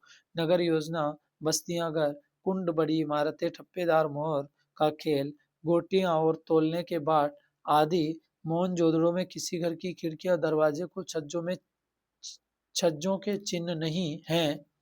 मुझे मोहनजोदड़ो की गलियों या दर्रों में राजस्थान का ख्याल न आए तो ऐसा हो ही नहीं सकता। मोहनजोदड़ो के घरों में टहलते हुए मुझे जैसलमेर के मुहाने पर स्थित कुलधरा की याद आई। यह पीले पत्थर के घरों वाला खूबसूरत गांव, उस खूबसूरती में हर आदमी में एक कमी व्याप्त है। राजस्थान ही नहीं, गुजरात, पंजाब, हरियाणा में भी कुएं, कुंड, गली कूचे, चीटे, ईंटों के घर आज भी ऐसे मिलते हैं जैसे हजारों साल पहले के। हमारे मेजबान ने ध्यान दिलाया कि अजायबघर देखना अभी बाकी है। अजायबघर छोटा ही है, जैसे किसी कस्बाई स्कूल की क्या हो इमारत। सामान भी ज्यादा नहीं। अहम चीजें कराची, लाहौर, दिल्ली व लंदन में है, लेकिन सिंधु घाटी सभ्यता की झलक दिखाने के लिए ये काफी है। जैसे काला पड़ गया गेहूं, तांबे व कांसे के बर्तन, मोहरे चाक पर बने विशाल मृदभांड, उन पर काले भूरे चित्र, माप तोल के पत्थर, तांबे का आईना, रंग बिरंगे पत्थर के मनके का घर, पत्थर के औजार आदि प्रदर्शित चीजों के औजार तो हैं, परंतु हथियार कोई नहीं। मोहनजोदड़ो क्या हड़प्पा से लेकर हरियाणा तक समूची सिंधु घाटी सभ्यता में हथियार उस तरह नहीं मिले जैसे किसी राजतंत्र में होते हैं। शायद यहाँ कोई सैन्य सत्ता नहीं रही हो, मगर कोई अनुशासन जरूर था जो नगर योजना, वास्तुशिल्प, मोहर टप्पों, पानी और साफ सफाई जैसी सामाजिक व्यवस्थाओं आदि से एकरूपता तक को कायम रख सके। मोहनजोदड़ो सिंधु घाटी सभ्यता का सबसे बड़ा नगर ही नहीं था, उसे साधनों और व्यवस्थाओं को देखते हुए सबसे समृद्ध माना गया। फिर भी इसकी संपन्नता की बात कम हुई। सिंधु घाटी सभ्यता के लोगों में कला या सुरुचि का महत्व ज्यादा था। वास्तुकला या नगर नियोजन ही नहीं, धातु और पत्थर की मूर्तियां, मृदभांड, उन पर चित्रित मनुष्य, वनस्पति और पशु पक्षियों की छवियां, सुनिर्मित मोहरे, उन पर आकृतियां भी क्या थी, मौजूद थी। सिंधु घाटी सभ्यता की क्या विशेषता थी? सिंधु घाटी सभ्यता धर्मनिरपेक्ष सभ्यता थी। यहाँ किसी विशेष धर्म को ज्यादा अहमियत नहीं दी गई। दुनिया के दो सबसे पुराने नियोजित शहर कौन से माने जाते हैं भाई साहब? मोहनजोदड़ो और हडप्पा। मोहनजोदड़ो का अर्थ क्या है? मुर्दों का टीला। बढ़ो आगे। सिंधु घाटी सभ्यता किस प्रकार की सभ्यता है? तो सूझबूझ तथा समझ द्वारा शासित थी। यहाँ पर शक्ति शासन नहीं था। नगर, भारत का सबसे पुराना लैंडस्केप किसे कहा गया है? तो बौद्ध स्तूप को नगर भारत का सबसे पुराना लैंडस्केप कहा गया, बौद्ध स्तूप को। ठीक है सर। सिंधु घाटी सभ्यता को किसका प्रदर्शन देखने को नहीं मिलता? तो सिंधु घाटी सभ्यता में राजशाही ताकतों तथा राजशाही सत्ता का प्रदर्शन नहीं मिलता। किस हिस्से को पुरातत्व के विद्वान गढ़ कहते हैं? तो स्तूप वाला चबूतरा मोहनजोदड़ो को सबसे खास हिस्से में एक सिरे पर स्थित है। इसी हिस्से को पुरातत्व का गढ़ कहा जाता है। कमोबेश, अराजकता तथा प्रतिमान शब्द का अर्थ। कमोबेश का मतलब होता है थोड़ा बहुत, अराजकता अव्यवस्था, प्रतिमान परछाई। सिंधु घाटी सभ्यता किसकी सभ्यता मानी जाती है? खेतीहार और पशुपालकों की। सिंधु घाटी सभ्यता में मिला महाकुंड का आकार क्या था? सिंधु घाटी सभ्यता में मिले महाकुंड का आकार लगभग 40 फीट लंबा, 25 फीट चौड़ा। सिंधु घाटी सभ्यता साधन संपन्न थी पर उसमें भव्यता का आडंबर नहीं था। कैसे? तो सिंधु सभ्यता बहुत संपन्न थी, प्रत्येक तरह के साधन इस सभ्यता में थे। इतना होने के बाद भी इस सभ्यता में दिखावा नहीं था, कोई बनावटीपन आडंबर नहीं था। जो भी निर्माण इस सभ्यता के लोगों ने किया वह सुनियोजित और मनोहारी था। निर्माण शैली साधारण होने के बाद भी दिखावे से कोसों दूर थे। जो वस्तु जिस रूप में सुंदर लगती थी उसका निर्माण उसी ढंग से किया गया था। इसलिए सिंधु घाटी सभ्यता में भव्यता थी, आडंबर नहीं था। मोहनजोदड़ो के घरों में टहलते हुए लेखकों को कुलधरा की याद क्यों आई? तो मोहनजोदड़ो के घरों में टहलते हुए लेखकों को कुलधरा की याद आई क्योंकि वहां भी गांव में घर हैं पर लोग नहीं। कोई 150 साल पहले राजा से तकरार पर स्वाभिमानी गांव का हर बाशिंदा रातों रात अपना घर छोड़ चला गया। घर खंडर हो गए पर ढहे नहीं। घरों की दीवारें, प्रवेश और खिड़कियां ऐसी है जैसे कल की बात हो। लोग निकल गए, वक्त रही वहीं रह गया, खंडरों ने उसे थाम लिया। ठीक है सर। अब मैं आपको एक चीज समझा देता हूँ। ये क्लास अपन फिर थर्ड क्लास लेंगे। अब मैंने आपकी एक तो महामैराथन क्लास ली, ध्यान से सुन लेना आप।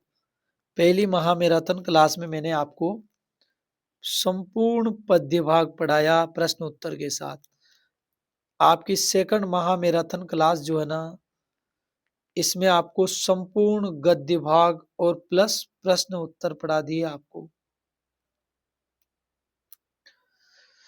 ये बुक अभी भी वक्त है, कम से कम 15-20 दिन है। कोई बच्चा यदि इस बुक को लेना चाहे तो मुझसे इस नंबर पर संपर्क कर सकता है व्हाट्सएप के माध्यम से।